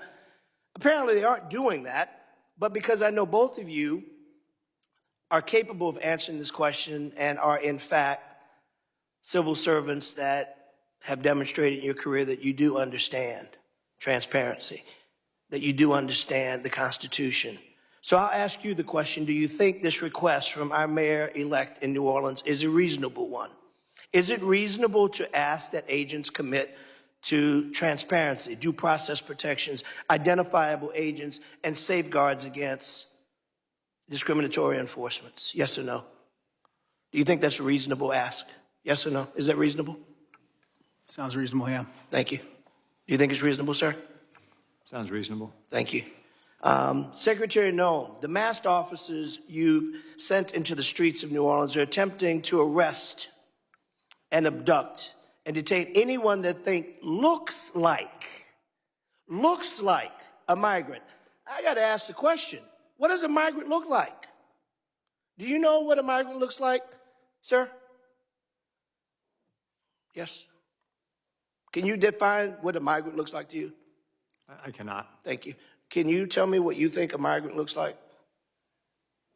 These are targeted raids. Can you tell me what they look like? Yeah, you have to stop them. You have to check their identification. Okay, but can you tell me if you were describing to me as a new $50,000 bonused ICE agent, what does a migrant look like? You would stop and you would ask them for ID, and you'd be on an intelligence-driven operation, which is what these ICE raids are. They're intelligence. But if you were to say a guy's wearing a red shirt, you would say the guy's wearing a red shirt and a purple baseball hat. You would be able to give that description. But can you give a description of what a migrant looks like? Can you give a description of what a migrant looks like? We need to deploy ICE officers to stop people and ask them, and they go on intelligence. I reclaim my time. You clearly don't want to answer my question, and that's unfortunate because the American people want to know these answers. We want to know. I've got a quick video I want to show before my time runs. Please. Look at this. This is a stunning video from Louisiana. You hear that woman cry out. She's a 23-year-old running down the street away from the masked agents who are chasing her, repeating that she is a U.S.-born citizen, saying, Stop. This is a United States citizen who's running away from ICE agents who, when she gets to her house and her husband comes out, they stop the chase. They clearly weren't chasing her for that. They appear to have been doing something nefarious. You know why we can't tell the difference? Because they wear masks and they don't identify themselves as agents. That's a problem, Mr. Gentleman's time's expired. I recognize the gentleman from Tennessee, Mr. Van Epps, for 5 minutes of questions. Thank you, Mr. Chairman. Thank you to the Secretary and gentlemen. Thank you for being here today at this critical hearing. I'm honored to be here at my very first hearing as the newest member of Congress. And I've had the privilege to serve this country for over 20 years in uniform, first as an active duty U.S. Army helicopter pilot with service with the 160th Special Operations Aviation Regiment, and currently serving in the Tennessee Army National Guard. And I'm honored to continue the mission from a new post with this distinguished committee. To our witnesses today, allow me to begin by expressing my appreciation for the work you all do, for the work your teams do, the work that President Trump and this administration does to ensure the safety and security of our great nation. I have just a couple of questions focused on emerging AI-enabled threats. Adversaries are already using AI to identify exploitable vulnerabilities within systems and networks and generate cyber intrusion plans far faster than traditional cyber tools. Mr. Glasheen, sir, foreign cyber actors are increasingly using AI to refine malware, automate phishing, and sift large volumes of stolen data. What additional cooperation or coordination between the FBI, DHS, and companies within the private sector would most improve early detection of AI-enabled intrusions, or if you would just like to comment on this matter generally. No, I appreciate that opportunity. AI is a continued challenge right now. I think the relationships we have right now with government, private industry are strong right now with respect to any type of malware, ransomware. I think this is just a 2015 authorization that gives us the authorities. That's critical for the future success of that. And I think for the ongoing partnerships, I mean, the key piece here is that relationship with private sector, private industry. So we just continue to reinforce that. Thank you, sir. Director Kent, anything further you'd like to add on that from? No, AI is something we're closely monitoring. I mean, the ability for terrorists to breach language barriers and also to inspire people to conduct attacks and then give them AI-specific instructions, something we're monitoring carefully and very concerned about. Thank you, sir. Thank you both. I know you both spent your entire careers defending this country and greatly appreciate that, your service and sacrifice. Mr. Chairman, I yield back. Will the gentleman yield? Mr. Van Epps, can I have your time? Yes, sir. Mr. Kent, I want to talk to you a little bit about what we just had with Mr. Carter. I want to let you finish the answer about what an immigrant looks like, going back to my question, that there really is a wide variety of illegal immigration that has attacked this country. Just the gentleman yield to the gentleman? Yes, sir. Okay, so this is the correct time that the gentleman had left? Yes. Okay, the gentleman's recognized for the remainder of Thank you. Time. If you want to finish your answer, I'd be happy to yield you the time. Thank you. He answered it. He said he didn't know. We've had 15 to 20 million illegals come into this country since Joe Biden took office. And so we have to stop individuals and we have to ask them for identification to determine if they are here legally. That's what you're seeing in those ICE raids.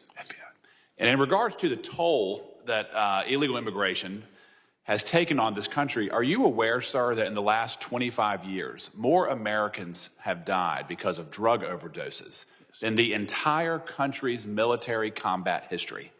Yes. 250 years of military casualties is about 10% less than the overall deaths of the last 25 years of drug overdoses. Are you aware of that? I'm aware of that, and that's why I was glad to see President Trump designate the cartels that bring that poison into the country and kill hundreds of thousands of Americans, designate them as terrorists so we could stop them and aggressively target them. Does fentanyl discriminate on race? It does not. Or does it affect every single person, every single community, every single neighborhood that it enters? Every single person, yes, absolutely. I find it quite alarming that we do not have even a minuscule percentage of the outrage that we have seen from the other side of the aisle as it relates to the plight that Americans have undergone because of illegal immigration and its harms than we do today when you all are trying to enforce the law. From our side of the aisle, again, I thank you. I hope you'll come back. This is a worthwhile conversation. It's a needed conversation. And Mr. Chairman, I yield back. Thank you. Gentleman yields back to Mr. Van Epps. Mr. Van Epps, do you yield? Mr. Chairman, I yield. Gentleman yields. I now recognize gentleman from Colorado, Mr. Evans, for 5 minutes of questions. Thank you, Mr. Chairman. Thank you to the ranking member, of course, for this important conversation today. Thank you for the witnesses for taking your time to come and speak to us about these things. And first, I just want to commend everyone that's working in the Department of Homeland Security, in law enforcement and border security for all of the work that you've done to keep our country safe, keep our states safe, keep our community safe. I spent 10 years as a police officer in the Denver metro area. I was in the U.S. Army and the Colorado Army National Guard for 12 years to include a combat deployment overseas to the Middle East as part of the global war on terror. And those experiences, coupled with what's happening in Colorado, have shown me how critically important this hearing is on global threats and things that are happening around the country and around the world, because we know the numbers. We know that every 15 days under the previous administration, more Americans lost their lives due to drugs, with most of that being fentanyl, than were killed in the entirety of the September 11th terrorist attacks. Somewhere around 400,000 Americans died under the previous administration as a result of the poison that's coming into our communities from these cartels, these organized criminals, these foreign terrorist organizations, and again, killing more people than Al-Qaeda could have ever dreamed of killing on American soil. And I saw it as a cop. I saw it as a soldier. And so I'm incredibly thankful for all of the work that's been done to secure our border and to crush these cartels, these criminals, these terrorist organizations. And somehow it sounds like, there's been a lot of conversations and a lot of posters about names of folks from my colleagues on the other side of the aisle. As cops, we all know this. We have what we call in cop slang the Book of the Dead. All of the bad things that you see as a cop. And so I don't have a poster up here because I don't want to traumatize the public with the things that I had to see and that my brothers and sisters had to see during my 10 years in law enforcement. But it's the names and faces of some of those 400,000 Americans who died as a result of this poison coming into our community, peddled by cartels and drug dealers and traffickers. And it's names. One of my constituents that was with me here on Capitol Hill earlier this year, Liz Hardy, lost a daughter, Brooke Hardy, to fentanyl. And so I'm going to say those names. And I'm going to remind folks that there are 400,000 other names out there of people who were killed by terrorists peddling this poison in our community. In Colorado, since 2020, Colorado has lost over 7,000 lives. At times, Colorado has had the second highest overdose rate of teenagers in the country. And so I am absolutely thrilled that we've been able to work together to secure the border and to go target these worst of the worst individuals here. And so to Director Kent, can you just talk about how cartels are adapting their drug and human trafficking methods in response to the new border security and the new focus and emphasis on getting these people out of our community? And what sort of resources do you need from Congress to continue disrupting? We all know action, reaction. We do something to keep Americans safe. The cartels react to that. What sort of things do you need from Congress so that we can continue to stay one step ahead and not have another 400,000 dead Americans? It's a great question. Because President Trump and Secretary Noem decisively secured the border, a lot of the fentanyl smuggling and drug smuggling is moving to the maritime environment on both coasts, whether that's in the Gulf of America, the Caribbean, or in the Pacific. So we're going to need a good deal more ISR, intelligence, surveillance, and reconnaissance platforms to cover that big and broad space so we can pick up these drug boats and take them off the battlefield. Thank you so much for that. So in addition to being a cop and a soldier for a combined 22 years, I am the only Latino from the Colorado delegation here in Washington, D.C. My district, 40% Hispanic. And so I am a little bit disappointed that the secretary left early because I wanted to make it clear that my Hispanic community also supports getting these drug dealers, these criminals out of our community because the Hispanic community suffers as well. But I also wanted to talk about, as we used to say in the military and law enforcement, you got to play the hand you're dealt, not the hand you wish you had. And the hand we're dealt right now is somewhere between 35 and 42% of the agriculture workforce in the United States are folks who are not here legally. And so as we're having this conversation around border security and deportations, I just wanted to have a little bit further exploration around how do we make sure that we protect our national security, because we know that national security starts with food security. If we can't eat, we can't do any of the other things that we're talking about here today. And so continuing that conversation around how we strike that appropriate balance to make sure that we are supporting our farmers and so many other industries with some of those numbers that I've mentioned. So I can see that my time has expired. Yield back to the chairman. Gentleman yields back, and I appreciate the members for being here. I now want to entertain any of those unanimous consents. The gentlelady is recognized. Thank you. I ask unanimous consent to include into the record an article by ProPublica from October 16, 2025, entitled, "We found that more than 170 U.S. citizens have been held by immigration agents. They've been kicked, dragged, and detained for days."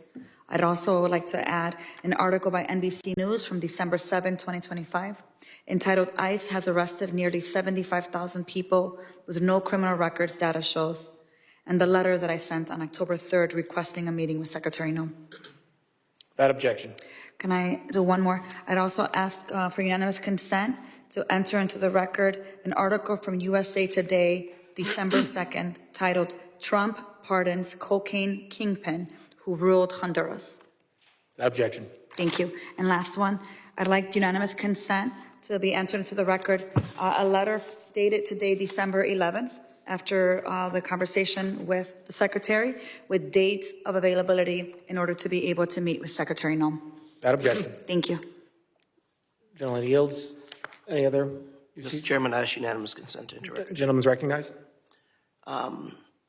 You know, we've heard over and over again that Border Patrol would only target those people that were, in fact, dangerous criminals. We've seen since the time in New Orleans that less than 1/3 of those have been detained have been criminals. I'd like to submit in the record this article by the AP, which demonstrates the statistics that clearly show that these agents aren't, in fact, going after hardened criminals, but people who look a certain way. Mr. Chairman, I have one other item that I'd like to also show over and over again. DHS will be targeting dangerous criminals.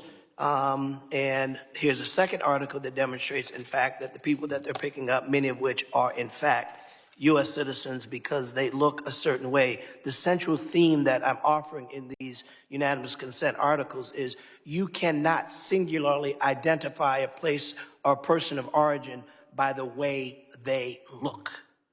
Our Constitution protects us from that.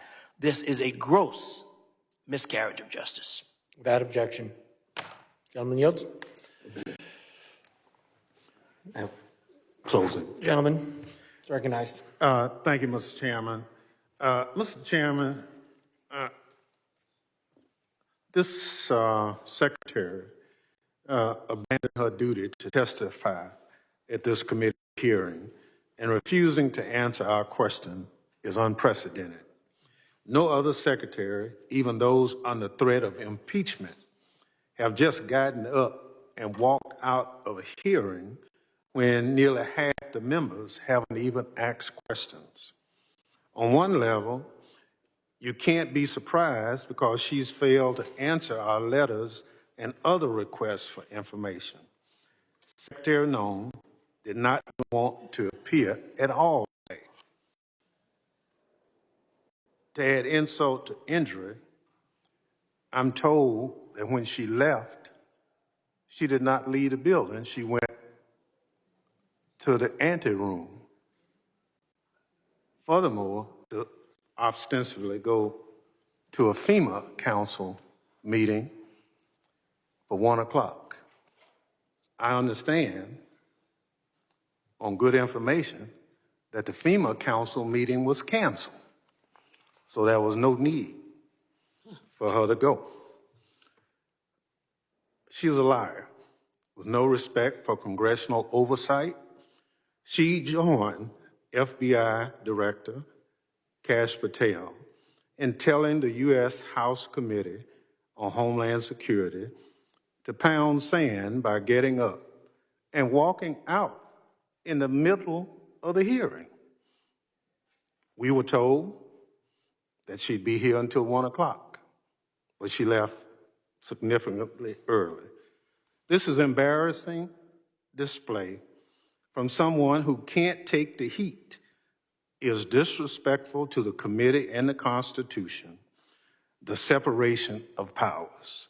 But again, what else can we expect from an administration led by a man who sicked a mob on the Capitol on January 6th? Mr. Chairman, because the secretary walked out of the hearing, I move that this committee subpoena Secretary Noem back to continue her testimony. Thank the gentleman. I yield back. The gentleman yields back. Mr. Chairman, I move to table the motion. Gentleman moves to table motion. I thank the gentleman for that motion. Now, continue.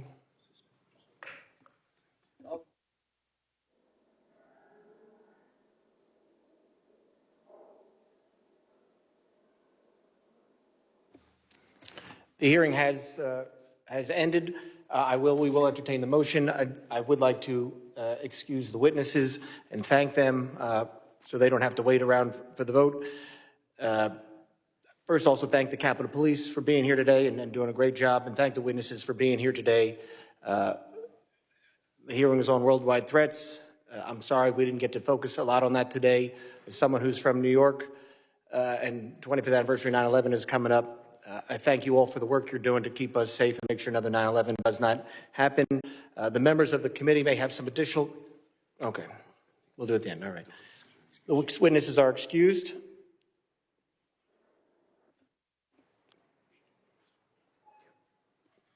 And on the motion to table, all those in favor say aye. Aye. Aye. All those opposed? Nay. Nay. The ayes have it. Mr. Chairman, Yes. I guess we're going to have to ask for a recorded vote on that. A recorded vote has been requested. The clerk will prepare the roll.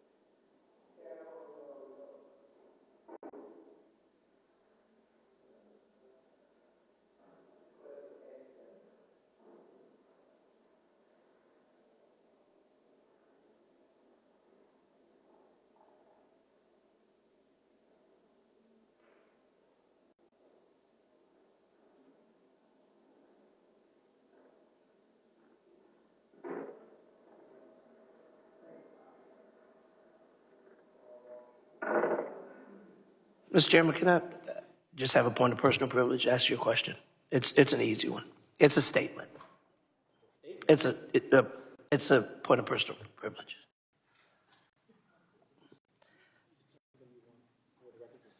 Yeah, I do. I'll be very brief. And this is bipartisan. I promise you. I think the fact that the secretary left prematurely is not only a disrespect to you as chair, but to the entire body. I think the fact that this secretary, at your request, and the hurdles you had to go through to get her here, to leave prematurely for a meeting that was canceled, that really did not hold the weight that she suggested because it never happened.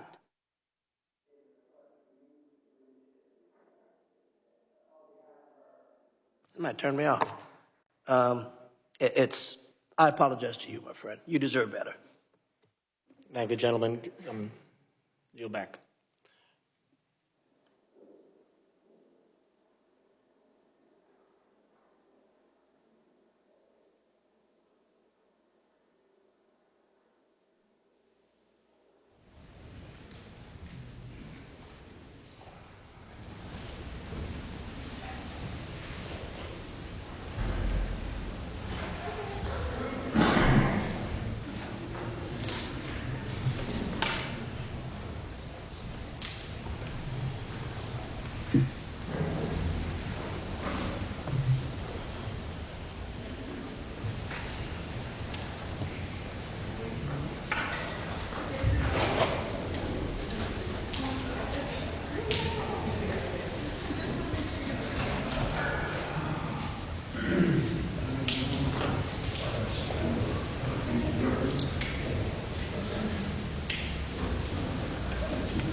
I like that.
and it's a point of frustration for the president and for myself. I will say that's part of the reason I just kicked off this briefing today, setting the record straight with facts about the economic mess that the president inherited from his predecessor, Joe Biden. And he's focused on digging our country and our economy out of that hole every day. Things are getting better, and they will continue to. And President Trump understands better than any politician in this city the pain that the American consumer has been feeling for years now because of the last administration's policies. You heard him in the great Commonwealth of Pennsylvania this past week campaigning and talking to these voters, saying, I was elected to fix this problem, and I am fixing it. Don't forget who created it, and that's the Democrats. And I think when you hear the president talk about affordability, he's saying the Democrats are the greatest con artists in history because they are now trying to claim ownership of an issue that they created. And every data point and every economic metric does in fact show that the economy is improving. And so I do wish more people would report on those facts. I do wish that more people would remind the American public how we got here and why. It does not mean this president is discarding the feelings of the American people. He gets it better than anyone, which is why his entire administration has been focused on the issue of the economy and energy prices since day one. If I may sure. follow up. It's reported that around 10,000 commercial driver's license operators have been pulled by your transportation secretary department. Will the president apply that same metric? For the reason was the operators weren't speaking or reading English to a level that was safely, people thought they would safely be able to operate trucks on our roadways. It's estimated in California around 40% of Uber drivers, Uber and Lyft drivers, don't speak English proficiently, and the number's 45% in Minnesota. Will this same rule or metric apply to the gig economy like Uber and Lyft? So I don't have any announcements on further regulations, if you will, from the Department of Transportation with respect to this issue. However, I will just reiterate the Trump administration's position is that truck drivers, particularly those driving big rigs on our nation's road and highways, who have a great responsibility to keep the American public and their fellow citizens safe, should be speaking English and should have an ability to read English proficiently. I think that's a very common sense policy to have. And we've unfortunately seen, and the Department of Transportation has uncovered and is actively working to fix these state-sponsored commercial trucking driver licenses, which were going to people who are not qualified to be driving these massive trucks on American roads, and they're endangering the lives of our fellow citizens. We've unfortunately seen many vehicle accidents across the country where people have lost their lives because of drivers that were just simply unqualified to be driving these trucks. So I know this is something DOT and Secretary Duffy take very seriously. Peter. Thank you, Caroline. Based on the way that things stand right now, is Operation Southern Spear about drugs or is it about oil? What I will tell you, Peter, is that the Trump administration is focused on doing many things in the Western Hemisphere. The president has taken a new approach that has not been taken by any administration for quite some time to actually focus on what's going on in our own backyard. And there are two things that are very important to this administration. Number one, stopping the flow of illegal drugs into the United States of America, which we know has killed hundreds of thousands of Americans. The president promised on the campaign trail that he would demolish the foreign terrorist organizations and drug cartels around the world, especially right here in our own hemisphere, and you have seen that he is delivering on that promise.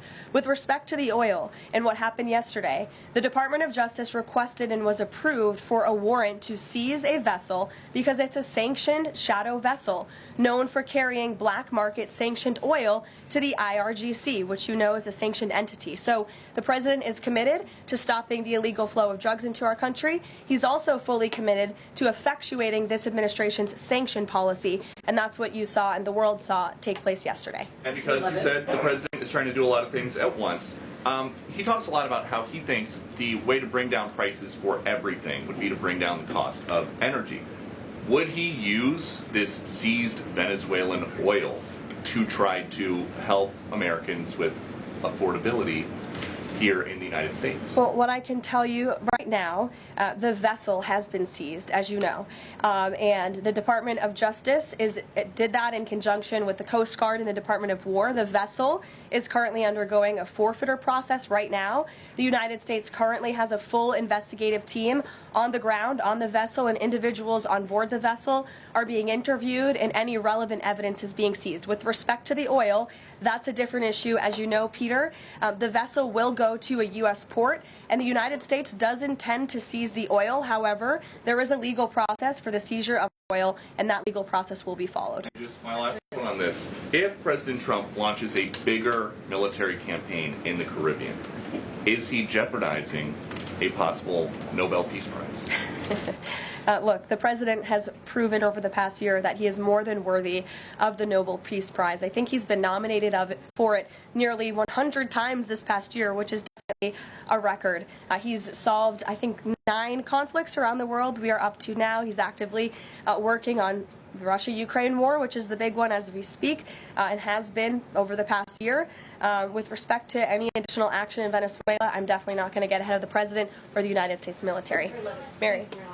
It now seems all but certain that the Obamacare subsidies will expire at the end of the year. It means more than 20 million Americans are now bracing for their health care costs to soar. Is the president prepared to let this happen, or is he going to step in? The president is prepared to take action on health care, and he wants Republicans on the Hill to do the same. As you have seen, Senate Republicans put forth their own legislation earlier this week. As for the subsidies that are set to expire, I would like to remind you and everybody at home why this is on the brink of happening. Democrats wrote Obamacare. They passed it without a single Republican vote, and then they ballooned it with these expensive COVID subsidies that completely distorted the health insurance market. And then they doubled down, extending those subsidies and setting their own expiration date right now in 2025, which the administration is obviously well aware of, and we are working. The president is working with his healthcare policy team here at the White House, as well as Republicans on Capitol Hill, to find a solution. You said he's working to find a solution. He wants to see a solution to lower health care costs. He does. But these subsidies are expiring at the end of the year. So what is the plan, and what is he going to do to put this in place in the next 2-3 weeks? You'll hear more from the president and from the White House on that very soon. As for wanting a solution to lower healthcare costs, I'm glad you said it, because the president is doing just that. He has made unprecedented progress towards lowering healthcare costs in this country and drug prices. He's secured numerous most favored nation drug price deals, with many more to come. As you know, the One Big Beautiful Bill, the Working Family Tax Cut, significantly expanded access to health savings accounts for those on Obamacare. Again, a Democrat written program and approved program, which has led to higher healthcare costs in this country. So it goes back to the issue of affordability. Democrats are now pretending they want a solution to this issue, but they created the problem. The president and Republicans. The roll.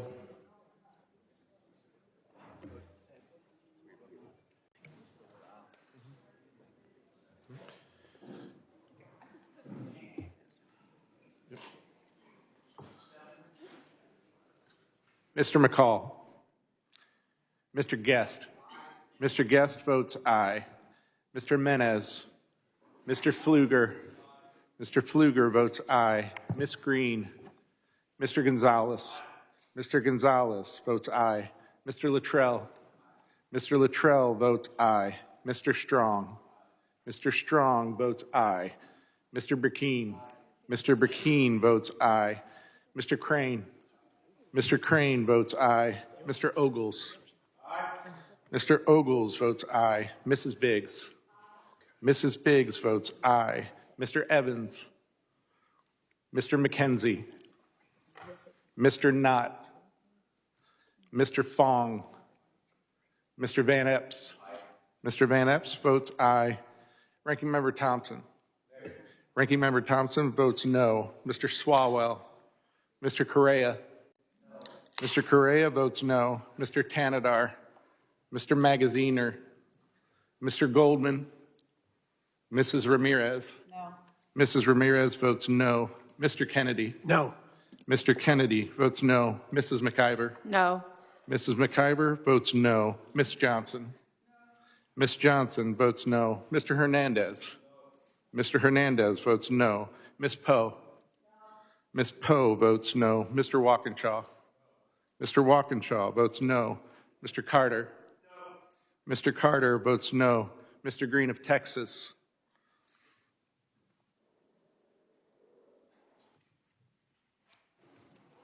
How's the chairman recorded? Chairman has not yet been recorded. Oh, excuse me, I'm sorry. Are other members not recorded that would like to be? Mr. Tanadar is not recorded. No. Mr. Tanadar votes no.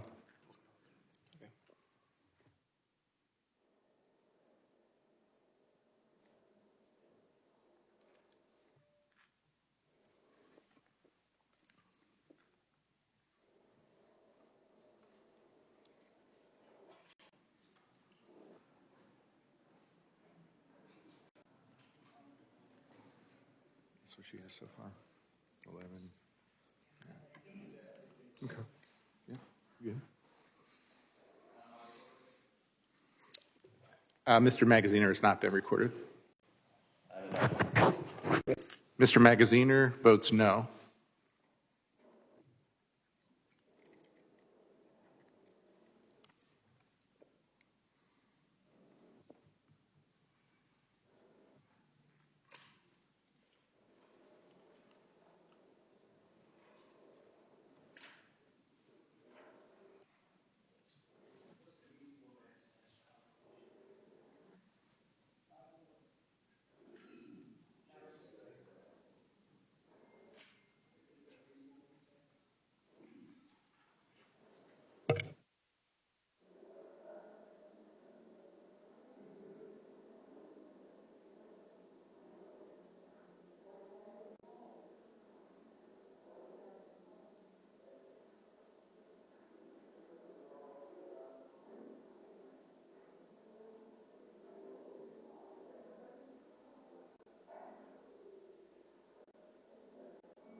Immigration laws. We take you live to the White House now. % increase in violent attacks on them and their families. They've been doxxed, they've been harassed. Many of them have been physically assaulted and attacked.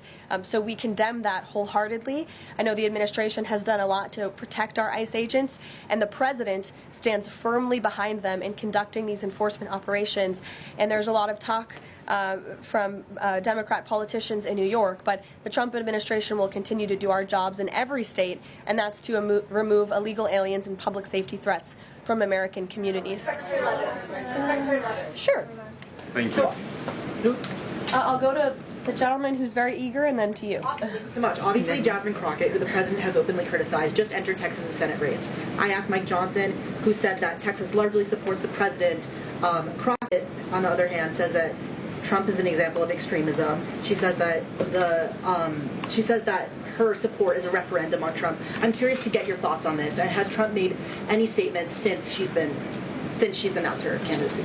Not to my knowledge, as you know, from the White House podium. As a government employee, I'm not privy to comment on future elections, but I do think the president has made his thoughts on Ms. Crockett quite clear, and I do believe he thinks she is wholly unqualified for the office that she is seeking. Joey. Yeah, thanks, Caroline. A federal judge today ordered the immediate release of Kilmar Abrego Garcia from ICE detention. Does White House have a response to that, and does the administration plan to appeal that decision? Absolutely. The White House, the administration opposed this activism from a judge who is really acting as a judicial activist, which we've unfortunately seen in many cases across the country. Abrego Garcia is present in our country illegally. He is a proven human trafficker. He is a proven gang member. The administration has evidence of that.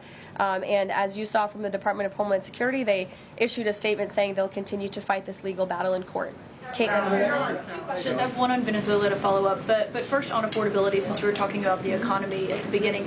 If the economy is as strong as the president has said it is, then why is he telling parents 2 weeks before Christmas that they should only buy 2 or 3 dolls for their children?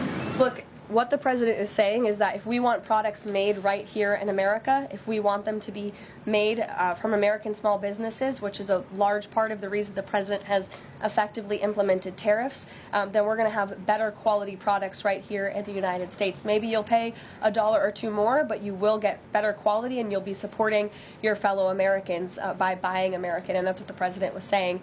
Again, with respect to affordability, every economic metric, Caitlin, and I wish you would report more on it, does in fact show that the economy is getting better and brighter than where it was under the previous administration. I will repeat, inflation as measured by the overall CPI has slowed to an average 2.5% pace. Real wages are increasing, roughly $1,200 for the average worker. Gas prices are down in almost every single state across the country. Again, in 22 states, it's below $2.75. You look at the tax. Mr. Fong votes aye.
He believes that the sale of CNN should be attached to that deal with Netflix or with Paramount, if anything happens down the road with them. Can you just explain what the president's planning to do going forward to continue to make that case similar to what he made yesterday? Well, I think the president's comments yesterday about the sale of CNN and new leadership is evidenced by my exchange with the CNN reporter in this room. Their viewership has gone down, their ratings has declined, and I think the president rightfully believes that network would benefit from new ownership. With respect to this deal, he has great respect for both companies who are bidding against one another, and I won't weigh in any further than that. In the back, go ahead. Thank you. I wasn't calling on either of you, but I'll take both your questions and then to you. Go ahead. I have two questions. One is South Korea, one on the Japan. First question, the recent U.S.-South Korea trade fact she made no mention of agricultural product. Does the United States want to completely open its rice and beef market to South Korea? And second question on Japan. China is using its military power to surround Okinawa, Japan. Is the United States concerned about the military conflict between China and Japan? And what action will the United States take? Okay. To your first question on South Korean beef or beef export to South Korea, I will check with our trade team and we will get you an answer on that. To your second question with respect to Japan and China, The president has a phenomenal relationship with the new Prime Minister of Japan, as you know. He was pleased to meet her when we went to Asia a couple of months ago, and they have spoken a few times since. They continue to be engaged with one another, and Japan is a great ally of the United States, as evidenced by their personal relationship and our continued trade relations with Japan. With respect to China, the president also has a good working relationship with President Xi, which he believes is a good thing for our country, and he believes that the United States should be in a position to have a good working relationship with China while maintaining our very strong alliance with Japan. Go ahead. Yesterday, President Trump was speaking about drug production in Colombia. He said that the president of Colombia better wise up or he's gonna be next. What was he meaning exactly? And the other thing is that President Gustavo Petro of Colombia responded to that statement by issuing a formal invitation to President Trump to go to Colombia to see firsthand how the authorities in Colombia are fighting against drugs. Do you think that President Trump would consider that? Well, that's very interesting. I hadn't heard the news about that invitation. I will let the president speak directly to it on whether or not that's something he would entertain. But as for his comments yesterday towards President Petro, he has been saying some very alarming and frankly insulting things towards the United States of America, and the president doesn't like it. Georgia has not yet been recorded. Yes. Ms. Green votes aye. Chair, Mr. Clerk, how am I recorded? The chairman has not yet been recorded. I vote aye. Report the tally. Chairman Garbarino votes aye. Mr. Chairman, on that vote, there were 13 ayes and 12 noes. Motion table is agreed to. The members of the committee may have some additional questions for the witnesses, and we would ask the witnesses will respond to these in writing. Pursuant to Committee Rule 7E, the hearing record will be held open for 10 days. Without objection, this committee stands adjourned.